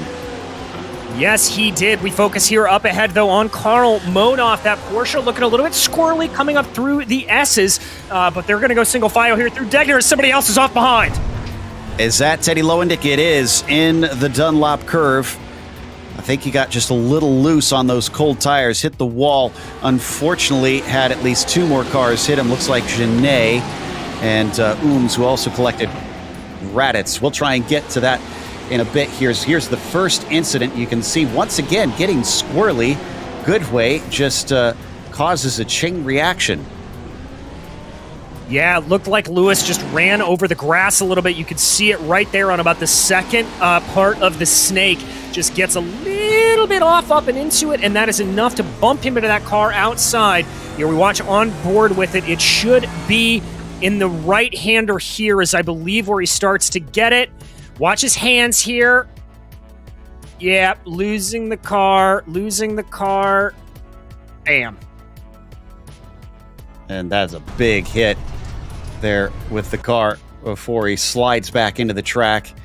And unfortunately, gets hit again. Now, obviously, some ghosting happening there due to latency. And then it was Teddy Lowendick, who we just hop on as he starts to lose it. Another case of the car bouncing back onto the track, but this one has more dire consequences. Yeah, definitely got a big thwap there. I'm not sure if he had a little bit of a love tap from behind or if he just lost it. Oh, there's another car off. That's Cal Quinn losing it through the first corner. And he's going to be able to get it going just in time as other cars weave by as we come up to Lashley in the lead. There you see Cal Quinn rolling, but he falls down to 16th. Yeah, indeed, as there he is back on track. Jumping back here to Alexander Davidson. Now, as I was talking about, that Lamborghini known for being a little bit slippery in a straight line. Watch for him to have a good Sector 3. I think for Davidson here, he's going to want to try to be as aggressive as possible through this first sector, running up into the hairpin. That Audi is light, nimble, it likes to dance around a little bit, and so that'll be a good area. And look at that late braking there from Karl Modov. That Porsche's got some good binders on it today. Indeed, and I got to think that Modov wants to get back to his winning ways. Used to be so dominant in this series. He's taken one victory so far, and he's down in 8th right now because of a missed race and a few bad finishes early in the season. Hasn't had the greatest of runs recently as well. Both of them, I believe, outside of the top 10. We continue to ride on board. As you can see, he's picking up speed to nearly 150 miles an hour here. He is, but importantly, as I said, that Lamborghini, even though it's breaking the air in front, he is going a little bit faster. As they go through 130R, lost a little bit of time there. I suspect that Lashley may be trimmed out a little bit. Let's see here. Everybody single file through the Casio Triangle. We may see a little bit of a dive if somebody's able to get a good enough draft here down the start-finish straight. As they come down towards turn 1, they're very close together, but I don't know if it's a long enough straight, and no, they are going to stay in line. But Modov did take the fastest lap of the race there on lap 2. We'll see if anybody can do quicker than that. Amazingly, with all those incidents we've witnessed, only Goodway, Del Rio, Lowendick, and Ooms have had to come into pit lane, with Del Rio already in official DNF. Yeah, I think everybody else just waiting to see what the extent of the damage is. Remember, these drivers want to come back out if they can, try to pick up a few points and just move themselves up in the championship if possible. Here is Ferguson on your screen right now, currently in 6th place, chasing down Guillaume Levesque in that BMW. That P5 battle down into the Degners. It looks like Ferguson's able to get close, but he'll have to be aggressive to make a pass into the hairpin. Levesque does not defend, leaves the door open, but doesn't need to defend as Ferguson stays where he is. Behind him, though, Caron looks like he's going to be able to overtake Ludicky. No, he's having to defend on Ludicky, actually. Ludicky is around the outside, just in the background, as you see. And they're coming up the Spoon curve. Nick, he tries it once more, does have the inside once again, and this time he's much more successful. That's a gutsy move there for Nick Ludicky. You don't see a lot of passing going into Spoon as it's such a quick corner, but he was really able to get that power down just the way he wanted to. So now it's going to be Karen back there as he tries to get something. Everybody taking a little bit of grass there on the way into 130R. It's like Andrew thought about it down into the Casio triangle, but then decided against it. So the drivers now come around the final turn onto the main straight once again. Not seeing anybody pop out in the front either amongst them. So are we seeing everybody kind of settle into this race, waiting for a mistake from the car ahead for a better opportunity? It is sometimes a little bit tough to pass here, DJ. Yeah, it really is. As you said at the top of the broadcast, Suzuka was built around the same time as Daytona, so all the way back, really and truly at about 1962, I think was the actual construction date. And it really hasn't changed that much. It's a very old school circuit, and as cars have gotten faster and more updated, it has become increasingly difficult to overtake, but the technicality of the track is what makes it so special. It's so difficult for drivers to get a perfect lap around here, and by putting that pressure if you are the trailing driver, that's the way you get a move done. A lot of curb there from Nick, and he was playing with fire. He could have easily chucked himself into the barrier the way he clobbered that thing down into the hairpin. Yeah, I believe the only layout changes that it's had over its history is the Degners were squared off. It used to be one continuous curve. The Casio triangle was introduced into the last corner, and then the 130R was tightened up a little bit to give it some runoff to the outside. Otherwise, it sits as it was. Yeah, exactly. We are hearing news, though, that the Casio triangle has gone through a couple of different adaptations, but it's sort of has always remained that slow speed chicane at the end of the straightaway, very similar to the way Monza has sort of constantly reprofiled that first chicane. A little bit more spread out here up in front, it has to be said. May not look like it's all that spread out, but on previous laps, Davidson was right up behind that Lamborghini. It looks like Lascherite just has a little bit more breathing room this time through. He's still under threat, though, and any little mistake could cost him that race lead. Modoff getting close and actually starting to try and get into the mirrors of the 11 car. Don't think that was a serious attempt because he definitely wasn't close enough to really try and outbrake him into turns 1 and 2. But they are pulling along quite the train behind them. This essentially goes all the way down to Gagnon Renault in 7th. Before they get a break, and it's another train of cars behind them. Ludicky leads Caron, Davies, and Gallo from 8th to 11th. Yeah, indeed, and I will say that little pop-out from Karl Modoff did have a little bit of a purpose. Oh, behind! Something's happened to Mies. Was that a slowdown penalty or something? That was very strange. Let's see if we can find it. Oh, no, he got loose. We see the replay coming into Dunlop. It's the last corner of the S's. So watch here for the 88. This left-hander here. Watch this. Good catch. Whoa, had to catch it twice. Rodrigo Mies is a very lucky boy in that Porsche out here today as we now work our way back up through Spoon. Here you can see that just sort of stream of Porsches being led right now by Guillaume Levesque in that BMW. That checkup has caused a little bit of a gap to develop between Levesque and Modoff. Yeah, that is good news for Modoff. I'm sure he wants these three, well, these two really with him. You're just going to stay together as we get a move to the inside. Levesque trying to defend on Ferguson, and Ferguson fights back out of the corner, almost banging doors as they come around the last turn. Here comes Mies as well, trying to take back some of the positions that he lost as they stay tight to the inside. Overall, the dirt and dust on the track and down into the first corner. We're going to be wheel to wheel, yet still Levesque around the outside. Ferguson, can he get the job done yet? Now he has.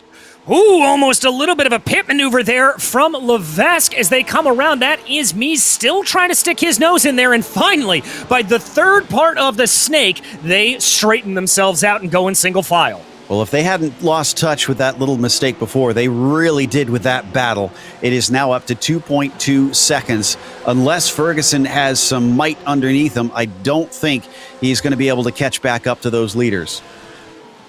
Yeah, I don't think he is either. That's going to take a lot of effort to try to move that car up forward. The ASR Able Esports car of Guillaume Levesque slotted back into 5th place now. 30 minutes left on the clock out of the hairpin. He's still got Mies all up in his mirrors as they come through 200R now and towards Spoon Curve once again. Guessing he's going to try and set himself up for the exit here. It's a long run up the backstretch, a little bit wider through the middle part of the corner from the 888, but much better off the exit from Mies, and he's got a great run. He does indeed. I wouldn't be surprised if we see him not try to be too aggressive here through 130R. Just keep that Porsche behind the BMW. That's a very wide line from there from Levesque. There's a little bit of overspeed, and here comes the look to what will be the outside. Levesque goes defensive and is able to hold Mies off for now. Mies is very threatening, though, as he goes wide off into the AstroTurf, trying to take as much of the track as he can on the exit. Look at the run out of Levesque. Guillaume is going to have to go to the outside as Ferguson defends once again, wheel to wheel for the second lap in a row, but this time an early back off from Guillaume gets them back single file quickly. Yeah, I think he saw that door was always going to close there, Joe, and he didn't want to give any daylight to Rodrigo Mies behind him. Now, all of that battling is really allowing Gagnon Renault, Ludicky, and Andrew Caron to pull in behind them. So this 3-car battle turning into a little bit of a 6-car train here at this point. And they've got to be especially careful because Davies and Gallo aren't that far behind them. Yeah, I think this is going to be an ever-growing train at this rate. Down into the Degners. Very single file through here, so nobody really poking their nose on this one, at least right now in the race. Could see some brave souls maybe later. Into the hairpin. Whoa, Gagnon Renault is going to try it on Mies. Unfortunately, he can't get the overlap. Ludicky almost had to think about trying to attack him around the outside, but they're going to stay in order. Yeah, Ludicky there saw the door and then just, I think because he was caught off guard a little bit, wasn't fully able to commit to that outside line to try to carry some speed around. Ooh, I'm liking the run here from Rodrigo Mies again. He looked like he could be threatening again on Guillaume Levesque as they make their way down out of Spoon. Picking up speed up the backstretch. Mies is once again right underneath that rear wing. Will the 888 try and defend? Ooh, great exit there from Rodrigo. And he's going to be able to get to the inside as he just finds the door open at the last moment. And Levesque has no answer. Off the corner, Mies back in a P5 with a quick snatch of the brakes. Put that on a chalkboard and teach it in class, Joe. That was beautifully done from Mies. And now down to the inside, but Levesque isn't done here. He's going to try to pull out and pull a Raikkonen and go around the fast side there of that first corner. Not going to work for Levesque. Yeah, he thought twice about that one. This has been great for Daniel Ferguson as he's pulled himself some distance from that group. Wonder if he can pull away a little bit now that he's broken the slipstream, at least through this part of the lap. We've lost a few more cars since we last mentioned things. Raditz, Cortez, LaRouche, all out of it. I'm not sure what caused that. We'll try and check in and see if we can get an update. Teddy Lowendick's been sitting in pit lane taking repairs for about 6 minutes, and Lewis Goodway has been in there with Ooms as well since the very start of this race, banging away, hoping to return to the track and collect a few more spots. Ooh, that was a little bit of a wiggle in there, in back for Ian Gagnon. We've had a problem. Scully and Genet are off at the side of the track in Dunlop. These are two separate incidents. All right, so this is Scully here in that Juncos Racing BMW. Coming up through Dunlop. Everything looks okay. Does he just touch the grass? The curb, yeah. Looks like he touched the grass. And then the second one was contact. Genet had Cal Quinn trying to go up the inside, and Cal Quinn has a heck of a time. If we need an onboard of this incident from him, not only did he make that contact, but then he almost ran into... did we have an issue live? Oh my goodness, we are three wide down the backstretch. We need to come back live. Ludicky is in a fight with Gagnon. Renault into 130R. Caron in there as well. Gagnon uses the runoff and gets back single file just in time. How in the world did they keep that from becoming a wreck? I have no idea, Joe, because I was keeping an eye on that. Out of Spoon, there was contact between Ludicky and Gagnon Renault. It was absolutely incredible. We back this up about 20 seconds here. You can see this whole run develop out of Spoon. Wow. Great job, everybody. Cooler heads prevailed in the end. And yeah, side by side to the Spoon, using every inch of the track. And somebody was even off in front of them. Not sure who that was.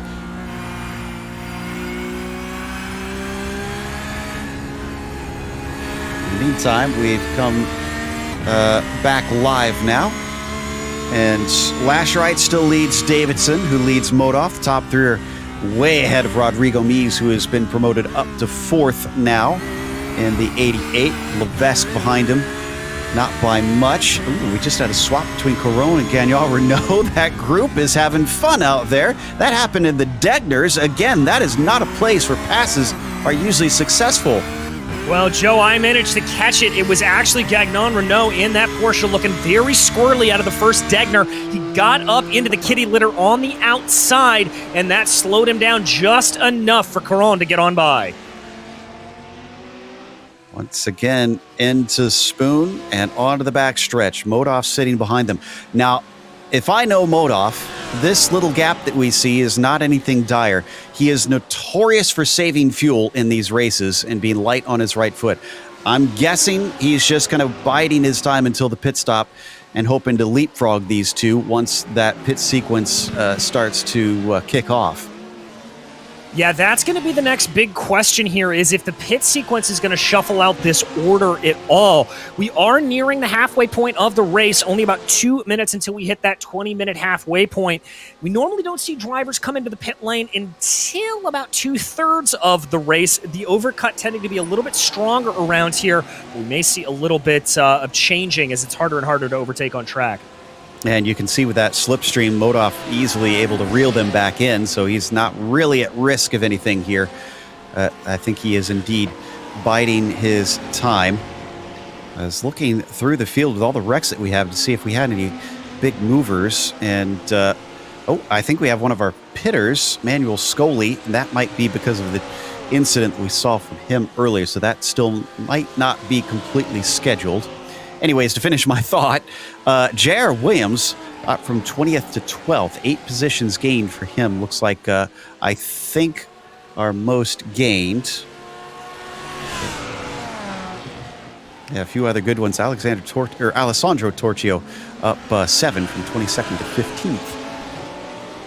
And Torchio's kind of making a little bit of a name for himself by doing that. We've seen him rise up through the field many a time over the course of this season.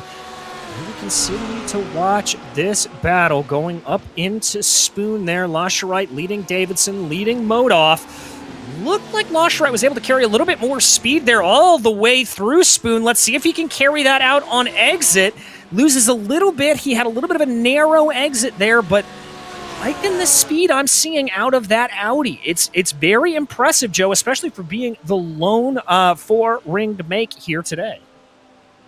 It hasn't been the most popular of cars for many seasons, just because it's known for being pretty tricky to try and get speed out of. Usually doesn't like the curbs. It's gotten better from what I've heard from the devs over the past few years, but we watch from on board Alexander now, just behind Antoine, down to 20 minutes to go. Not seeing anybody else coming in quite yet amongst our many drivers. Everybody going to stay out, and the top three still separated by roughly a second up at the front, but this is more of a pressure cooker from what we anticipate, just all playing down to strategy. Yeah, I am too, Joe. I really think that this is going to be a two-part pressure cooker here. Number one, who blinks first in terms of diving down pit lane? Who's going to be the first one to get that top off and go to the end? And then secondly, it is going to be, in the last two laps, an absolute explosion of action out of these top three. These are three of the most experienced drivers we have out here. They know what Suzuka's like, and they're going to push every advantage they can on that final lap. Torchio just pitted, so he's another taker, and this does appear to be a scheduled stop for him. Ooh, look at the exit off of those curbs from Caron there. Just really bouncing the car around. We've seen in real life as well as in here that sometimes that can cause a spin, so he's got to be careful. Yeah, Joe, these GT3 suspensions, they're a little bit softer than you normally see in some other cars on the iRacing service, but that doesn't mean that if you don't take a big thwack with them that they're not going to be upset and step out on you. Looked like ahead there of Caron. I think that was Ludicky running a little bit wide. Right on board with Ian Gagnon Renault now in his Porsche as he tries to chase down the leading Ferrari of Andrew Caron in seventh. There was a lot of corrections there from Ian riding on board, coming out of Spoon, but he still kept the speed up, and he's close behind. Does the Porsche dare try and attack? No, he does not. He's going to sit in position behind him. Hugo Gallo still kind of haunting him. He's another driver that's gained a lot of positions. He's up 6 from where he began. Yes, he is. We're seeing a lot of those Porsche drivers moving their way up through the field. Preferred make out here today. Not looking like Gagnon Renault's got the speed he would have liked coming out of the Casio Triangle to get the move done into that first corner. Later apex there for the 19. Just trying to carry some momentum coming up through the snake right now. Trying to close in the best he can on that Ferrari. This is an area where I think the Porsche would do fairly well. That rear engine, rear wheel drive. If you know how to just kind of let the car step out just to the braking point, you can carry some really good speed through there. It looks like by the end of the snake, that's exactly what Ian's been doing, able to keep very, very close behind Caron. This championship might just get turned on its head after today. And I say that because I'm looking at the order of our championship points, and the order they are on track right now is almost exactly reversed. And considering it's only 9 points between first, second, and third, we could see Ferguson either very closely matched or even losing the points lead for the first time in some time. You see the number 19 of Ian Gagnon Renault, very closely followed by Hugo Gallo. Could he get a 7th position up? Not into Spoon this time. No, but on that last lap, Joe, I was very impressed by Gallo's braking going down to the Casio Triangle. He was able to get on the binders very, very late there. So that may be something to watch. If he's able to close up maybe a 10th or 2 more on the next couple of laps before we get ready for pit stops, he may try to make a late move into that corner. Now, we are past halfway, 16 and a half minutes to go. This is what I anticipate being the opening of the standard pit window. So within the next, I would say 6 to 8 minutes is when I think everybody's going to be diving down pit lane. Interesting to note as well, I just watched Lasherite off the last corner. It almost looked like he was weaving a bit to try and break the slipstream to the cars behind. I think he's not happy with how easily they're being towed along. Well, we've seen a lot of drivers take that super defensive line down to the pit barrier coming on that main straightaway, so that could be a strategy that we start seeing getting employed here a little bit later on as some more of the strategy starts to develop and pan out before our eyes.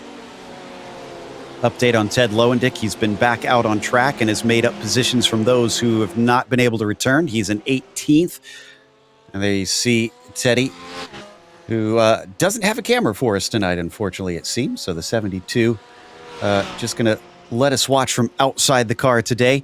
Lewis Goodway and Jeffrey Ooms are still taking repairs. I think Goodway has been out at some point because he's been in for about 3 minutes. We'll see if he's able to get a few more repairs done and try and return. As we come back to our top three, 15 minutes left to go now. Nobody pitted in that time by from the field. Only Torchio and Scully have taken scheduled stops in this race, and a rare mistake from Karl Modoff. He spins it, and he's not only going to lose third, but fourth. He's down to P5 as he finally gets going.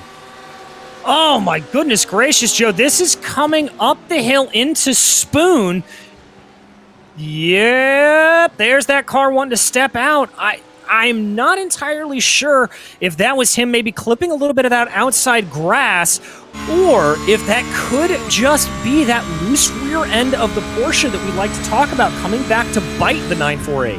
I think, let's watch the hands. I think this is the AstroTurf.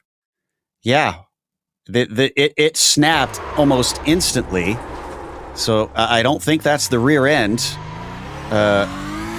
Pendulum, using the pendulum move there. I think that is just the car touched where the tires did not like it. And Daniel Ferguson, our points leader, is in. He was in, I think, 7th place before. No, he was in 10th place before this pit stop. But he's making an early call, seeing potentially if this will help him. You see Modoff continuing to circulate, but now he's lost touch with the front group. He is joined in with Levesque and Mies. Well, and the kicker out of this is I watched him coming through the first corner, Joe. He was very, very wide. I wonder if that spin has maybe overcooked his tires a little bit. Track temperatures have risen just a hair here. It's up to 71 degrees Fahrenheit on track. But if he has overcooked those tires, they're a little overheated. Ferguson's got a problem. Ferguson's got a problem in pit lane. He is now in for 34 seconds. This is terribly long. They should see at most 14 on the lane.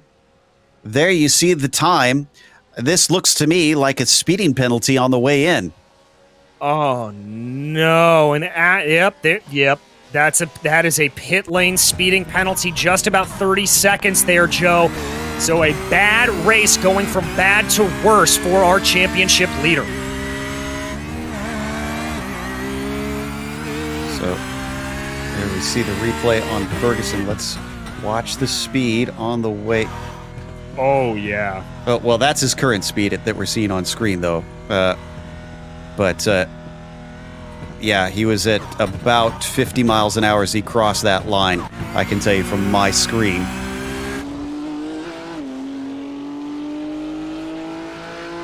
Back to Levesque. Oh, and our leader pits. Lasherite is in. Ludicky pits behind him. Gagnon as well, but Davidson stays out, all on his lonesome. Looks like Mies, Levesque, Modoff also continuing. So it's splitting almost in half here. I see Davies now pitting in. Looks like J.R. Williams, Horatio Calquin, James David. And last one that we'll have to check is Arnaud Genet. He's down in 14th as we watch from on board one of our continuing drivers. Lasherite versus Ludicky on your screen for the pit stop times. Lasherite out and rolling easily ahead of Nick, who came in way behind him. But Ludicky had a 9.4 second stop. Amazingly quick for the 16 car. Yeah, Joe, that may be a little suspiciously quick, if I'm honest. You may have to do a little fuel saving at the end. Now continue to watch this battle, though. Modoff looking like he wants to threaten here. Remember, that Porsche's got a lot of speed in it, more speed than these drivers that he's around. I wouldn't be surprised here if he maybe dives down pit lane to try to gain an advantage or just stays out as long as he can. Question is, how much longer could he stay out? Again, Modoff is the one I've usually seen be able to really run his fuel the longest, but he had a spin, so that would have sucked up a little bit more, having to get down the gears and then accelerate away once again. He's riding in behind Levesque, so he's still got some help with the slipstream. Lasherite is currently about 28 seconds behind Karl Modoff as it stands. Let's see, Davidson is in. Now the second group heads towards pit lane. Mies is in, Levesque and Modoff. Looks like Caron also pitting. Hugo Gallo, that is the last of them. So now we see how it all shakes out. We do indeed. This is your leader before the pit stops, Antoine Lacarite, as he makes his way through 130R right now. Looks like Davidson is now at rest in his box. This is critical. Is Alexander Davidson able to get the track position here? As he starts to exit, a 9.3 second stop. Lasherite with 11.6, 2 seconds quicker for Alexander Davidson. Did he save just that much fuel? It looks like he did. Unbelievable stop for the 11, and he is well clear. That was mega for the Audi driver. As you said, 2 seconds in the box faster, 2 seconds in the lane faster. And so now he is able to get out on track and keep going. Karl Modoff with 9.9. Unfortunately for him, the drivers around him were not slow enough that he was able to jump them. So he's still stuck behind Levesque and Mies. There you see the pit comparison on screen between our leaders.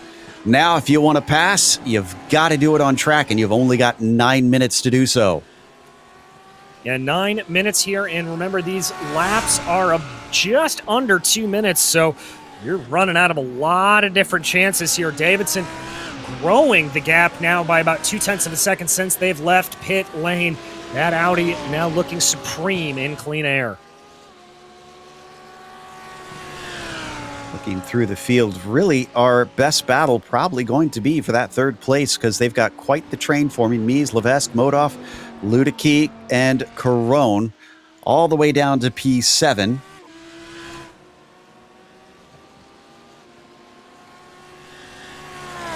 Yeah, it's a pretty big train there, Joe, and it almost looks a little bit like it's spread out a little bit as it went along there. But we continue to follow our leader here as he makes his way down. There you can see Lasherite behind him, driver he was battling with, as they go down that gap. Yeah, Davidson is in clear sailing. He was holding everything back. He's got the gap up to 2.5 seconds. What'll be really telling is when we see the first flying lap speed time, rather, I should say, between them, and see just how much quicker he is able to go. So we come back to Levesque here. He and Mies have been locked in battle, and it's been a fun one to watch. But I have a feeling that if Modoff can try and take advantage of those two going at it again, they might see that blue Porsche switch through. As we just mentioned, 5 cars involved in this, all the way back to the 06 there in P7. So really, if you have any sort of big mistake, if you go off track and you're up towards the front, you're going to lose multiple positions. Yeah, indeed you are. So that's going to be keeping on these drivers' minds. You can't go for broke here as everybody's really within striking distance of one another, and you don't want to send too much of an attack early on, as that's just going to allow for everybody else to catch up behind you. At 2 minutes a lap, are we going to be 2 to go or 3 to go next time by? It's going to be a little bit tight because it's almost to 6 minutes left, and Davidson just came out of Spoon Curve. As we continue to watch there for a second some of our mid-pack battles, there is Davidson coming up to 130R through there and into the Casio Triangle at 157. So I believe they need it to be about 550 left for it to be less than 3 laps, and that's not going to be the case. So it's 3 laps to go now for Davidson. It is indeed 3 laps to go for Davidson. We're going to jump back here to one of our onboard drivers. This is J.R. Williams as he pilots his way down here. This is a mistake he had, actually, I'm hearing through Spoon. We're back in replay here. Ooh, touches the grass and the rear end of that Ferrari, says, nope, no thank you. Yeah, I don't grip well on the green stuff. We also just had a pass, don't need a replay. Caron got by Ludicky into turn 1. 06 into 6th position. Pretty straightforward overtake, that one. Now he's got to set his sights on Modov, who's starting to distance himself up ahead. Yeah, Joe, and that's the other problem with this, is that if you go for that overtake, that's still going to slow you down a little bit. And so now he's about, by my reckoning, 2.4 seconds back of Karl Modov is Andrew Caron, so he's really got to put in some good laps here.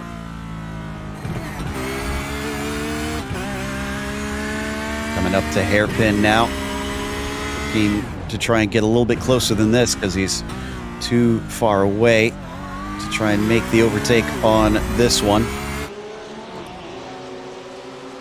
Now, from on board, it sounded like he might be clutching a little bit there. Is he low on fuel potentially? Yeah, he's clutching, Joe. I just jumped on board with him, clutching all the way up into the zone, going into Spoon. Remember, he is our fastest pit stop out there. Well, second fastest pit stop next to our leader, Alexander Davidson, with a 9.4 second stop, and he stopped a lap earlier than Davidson. So I think he may have short-fueled this a little bit. Torchio just lost a spot to Scoli, so Alessandro down to 14th. Did we mention yet the pace difference between Davidson and Lashrite? Because now we've had a couple laps past the pit stops to really gauge it. And Davidson, at least for the first one, was nearly a full second faster. Last time a little closer, I think it was more like 0.3. Oh, and we got a pass down into the first corner. An almost pass as Modov was not able to get past Levesque this time.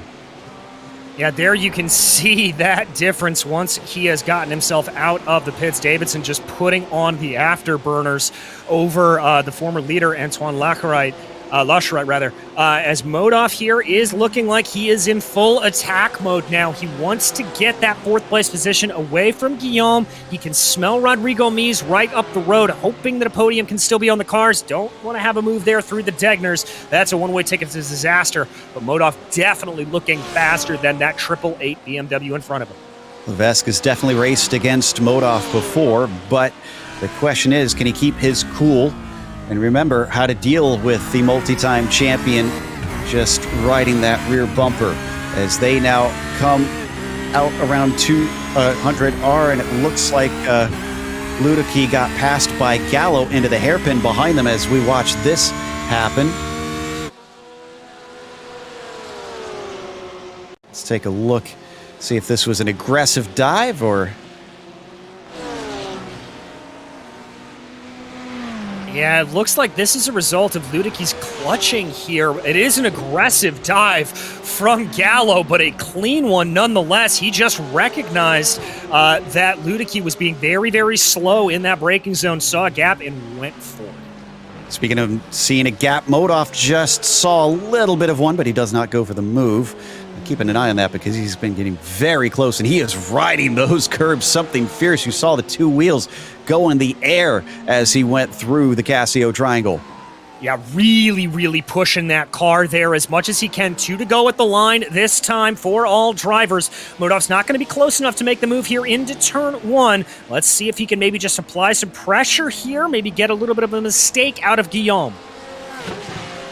He's been trying to, but the 888 is staying cool under pressure. Now through the S's once again, just trying to stay glued to that racing line. And it seems like Modov is not too hurt by racing so close behind, because he is very, very tight to that rear wing. So the aero wake, not too horribly bad for him. Up towards the Degners, almost looked like a defense briefly from Levesque. Well, and it was, I think, a little bit. You saw he had to run a little bit wide there in the middle of the Degners. Right on board with Modoff here, trying to chase him down. Not going to have the move into the hairpin. See that little bit of a correction Modoff did mid turn in, taking that later apex, trying to maximize momentum.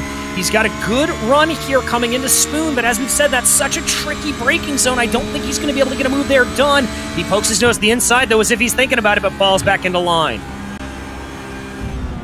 This is coming down to it. He's really got to start making some serious moves on this one. And remember, Modoff is 8th in the championship, 44 points behind our leader. He's not mathematically out of it, but he really needs some better results. And his slip-up could be costly here today, as we see Davidson going to take the white flag this time by, up and around out of the final corner. He's got a 4.3 second gap to Lasherite. He has smoked him in this second stint. You think Alexander Davidson was being a little bit holding back on that first stint. He just absolutely blitzing now. There you can see that lap time comparison. Modoff still close behind Levesque, but he doesn't try anything into turn one. If he could have gotten past him sooner, I feel like he maybe could have tried to chase down the 88 of Mies just ahead of them and overtake him, because he certainly seems to have the speed, but he's been stuck here, hasn't found the opening that he needs, and Levesque has shown no signs of offering many opportunities. No, there's been a little bit moments here where Levesque has gone a little bit wide, but for the most part, he is calm, cool, and collected in that 888 BMW. Here they come in, up into Degner. Sounds like he's clutching as well, Joe, so Levesque may have a little bit of fuel problems. Interesting. Now, unfortunately, my timing and scoring is not showing the correct pit stop time for him, because it says 0.3 of a second. I'm pretty sure he spent more than that in the pits. And Karl Modoff, now as close as he's been since he found himself stuck behind the 888 car. Does he manage to make the move down into Spoon Curve where he had his spin before? He thinks about it, but he can't get it. Can't get it, but that was Levesque getting a little bit squirrely in front of him as they now launch off of the corner. Guillaume looks like he's got a decent run. I don't know if that'll be enough to fully defend it, though. Depends on how much there needs to be some lifting and coasting there for Levesque to be able to take it home. But we have to go to Alexander Davidson. Davidson is going to be our first repeat winner, and it took until round 8 here in Japan. And that's Modoff going for the move down to the inside of the Casio triangle, gets too much curb, gets squirrely, and he's not going to be able to get the move done. Guillaume Levesque will hold on 4P4. I think he ran out of fuel at the line there, Joe. Unbelievable stuff. That was mighty, mighty close. We got a bit of a battle for 11th as Jared Williams and James David are still going toe-to-toe. They are indeed. JR and that Ferrari trying to hold off David. Almost contact between the two. Just hoping to get a better run here is Williams. But down to the line, he runs out of straightaway. So David will prevail. Williams will prevail for 11th. And that's just about our fields on the lead lap. 16 cars managed to finish those full 22 laps. That's going to send us to a quick break. We'll come back with the unofficial results as well as driver interviews, so stick around.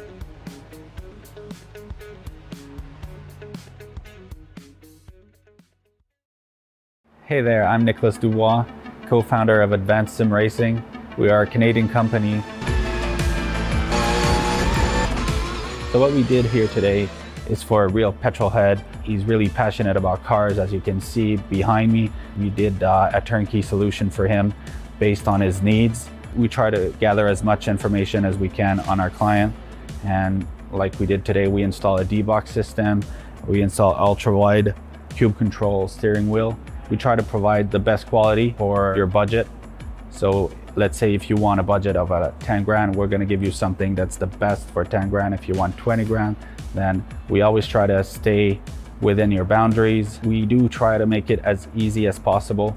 So the client, once we install everything, it's pretty much gonna be a turnkey. So he's gonna press start on his computer And right after, we'll try to explain everything, how it goes, how it works, and then he's ready to go. Our aluminum is from USA, treated in Canada, cut in Canada. So we do sand all our aluminum piece just to make sure the powder coat sticks to it. And that's one of the reasons why we use powder coat, is to make sure you have the best aluminum finish in the industry. And our quality is beyond what you can get with any other competitors right now. We are really, really passionate about all the gear, all the cockpits, all the sim hardware, and that's why we want to create something that's really going to reflect our passion into our product. Come visit us at advancedsimracing.com. You can always reach us if you have any questions. You can call us, you can text us, you can go on Facebook, like our page, ask us questions over there, and we'll make sure to answer every questions there is. We are very passionate about what we do, and we try to make it as easier for you to go into the sim racing world, because there's a lot of gear, there's a lot of options, but let us guide you through your process, and let's hope you'll be an Advanced Sim Racing customer.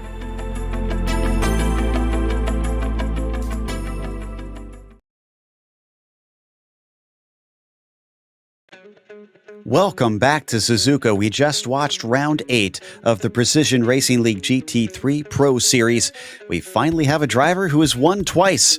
Alexander Davidson, who won round 3 at Hungary by doing a no-stop, has taken one stop today, but you certainly used the pit stops great to his effect and takes the victory. As Lasherite will have to try for another race to get his first win. He still gets a podium to his name, as Rodrigo Mies also gets a podium with third.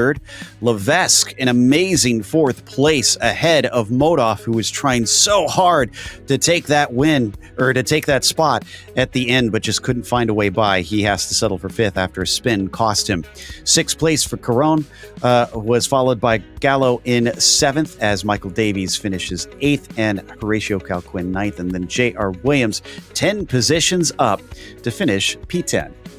James David finished where he started in P11, followed by Manuel Scully and former championship leader Daniel Ferguson. We'll have to double check the math on that. Back in 13th after that pit stop penalty.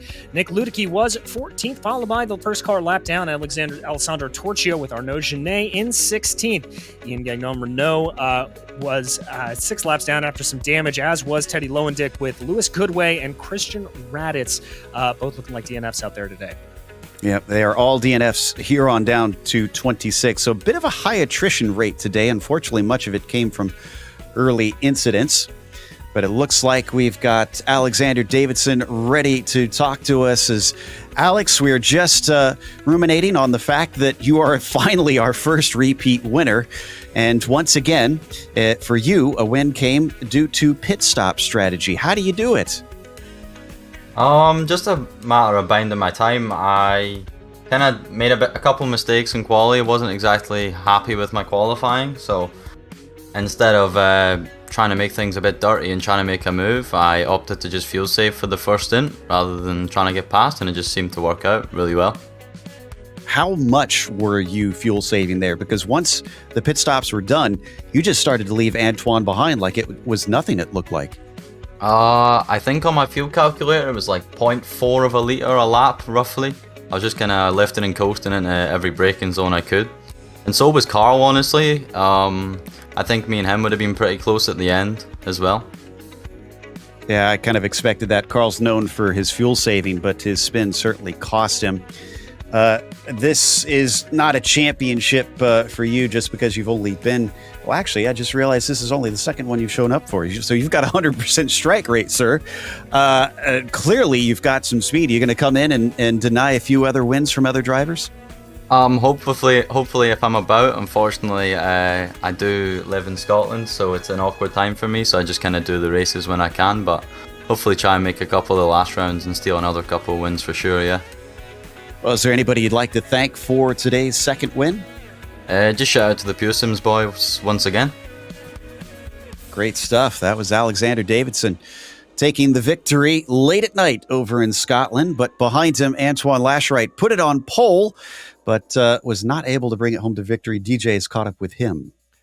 Antoine, got to be a little bit of a bittersweet pill to be standing on the second step of the podium after leading the first half of that race, but still a great drive there, and it's got to feel good to continue stretching that lead for your team here in the Teams Championship.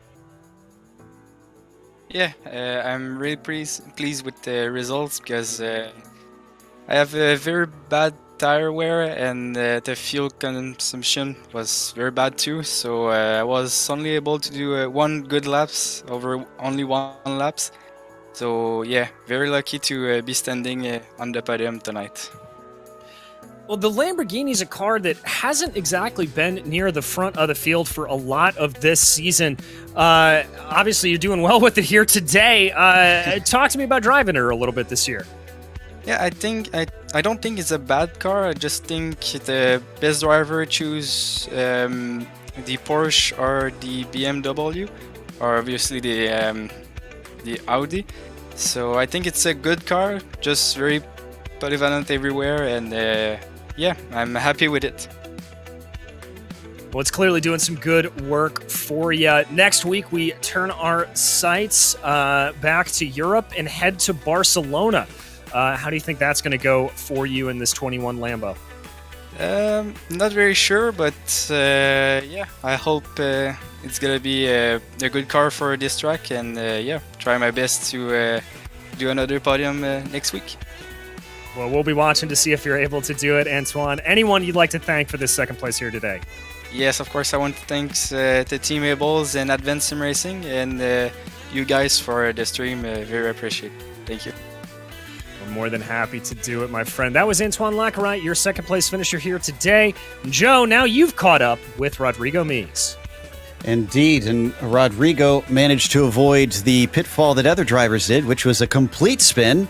You almost had one, though, at one point, and that lost you a couple spots. How scary was that coming into Dunlop when the car looked like it was going to come out from under you? Yeah, hello guys. Yeah, very hard race. The car was very, very, very sketchy. On the spoon, it was very, very hard to drive. Yeah, I had a really bad time trying to catch the car there. I was fourth and I lost 2 positions because the oversteer. But it was a very, very good race. Great maneuver with Guillaume. I'm very happy with the result. You're playing just a little bit of catch up with Ferguson there, who had a bit of a not that great a day. It wasn't horrible, but he did not get the finish that he was looking for, no doubt. Do you feel like with him losing some points to you that this championship is within your grasp now with only 2 to go? Yeah, my main objective is to win the championship. So I think it's gonna be very, very pretty close with Daniel and Guillaume. Very, very, very close. Today we were the 3 on the same pace, so it was very, very hard race, speaking on the psychological part. But yeah, it's just looking for the best I can do, and let's see if I can get the championship. It will be nice. Now, with that championship, we have seen championship winners in the PRL who've not had a victory over the course of the season. You're yet to get your first one this season, and next up is Barcelona. Feel like you can finally break that duck there? Well, I will not say any commentaries because anytime I say any commentary, it don't come, so I will keep the silence now. Let's see if this works. But yeah, let's see. I don't blame you on the superstition. Congratulations on a podium. Anybody you'd like to thank? Yeah, as always, my team, .cl, my teammates Horacio, Christian. I want to say thanks to my mom that stayed a bit later than before because the org changed. And to all my friends and people who supports me. Yeah. Great stuff. That was the number 88 driver, Rodrigo Mies, who may have actually helped put himself into the points lead after that finish for Ferguson down in 13th. We'll check on that a little bit later. But in the meantime, We're going to close out with some thank yous, including our sponsors, ASR. They design and build the sturdiest and most durable aluminum profile racing simulation cockpits available in the market today. Visit them at advancedsimracing.com. And RaceLab. It helps you to improve your driving skills. Start using it now for free at racelab.app. And ButtKicker. Feel what you've been missing at thebuttkicker.com. As well as SimMSA. Find out how you can bridge the gap between virtual and real motorsports at SIMMSA.net. And finally, NinjaTrader. Visit ninjatrader.com and get started with a risk-free trading simulator to start tracking your performance. Thanks to the companies that provide the software and hardware for our broadcast listed here on your screen. And additional thanks to June the Lawn, who provides our wonderful music. Check out her Bandcamp for more great work. Thanks to the team today, DJ, Rob, and Dougie. You can find more info about GSRC at globalsimracingchannel.com or through our social media. And also check out our merchandise store at simracingmerch.com/GSRC. We keep a link in the description below. Make sure you subscribe to our YouTube channel so you don't miss a moment. As we mentioned, it'll be Interlagos for the MX-5s next time and Barcelona here for the GT3s on Monday, November 15th at 8:30 p.m. Eastern. We also have upcoming races for other series listed on the screen, so check those out. Mark them down on your calendar. But until next time, race clean, race hard. We'll see you on the track.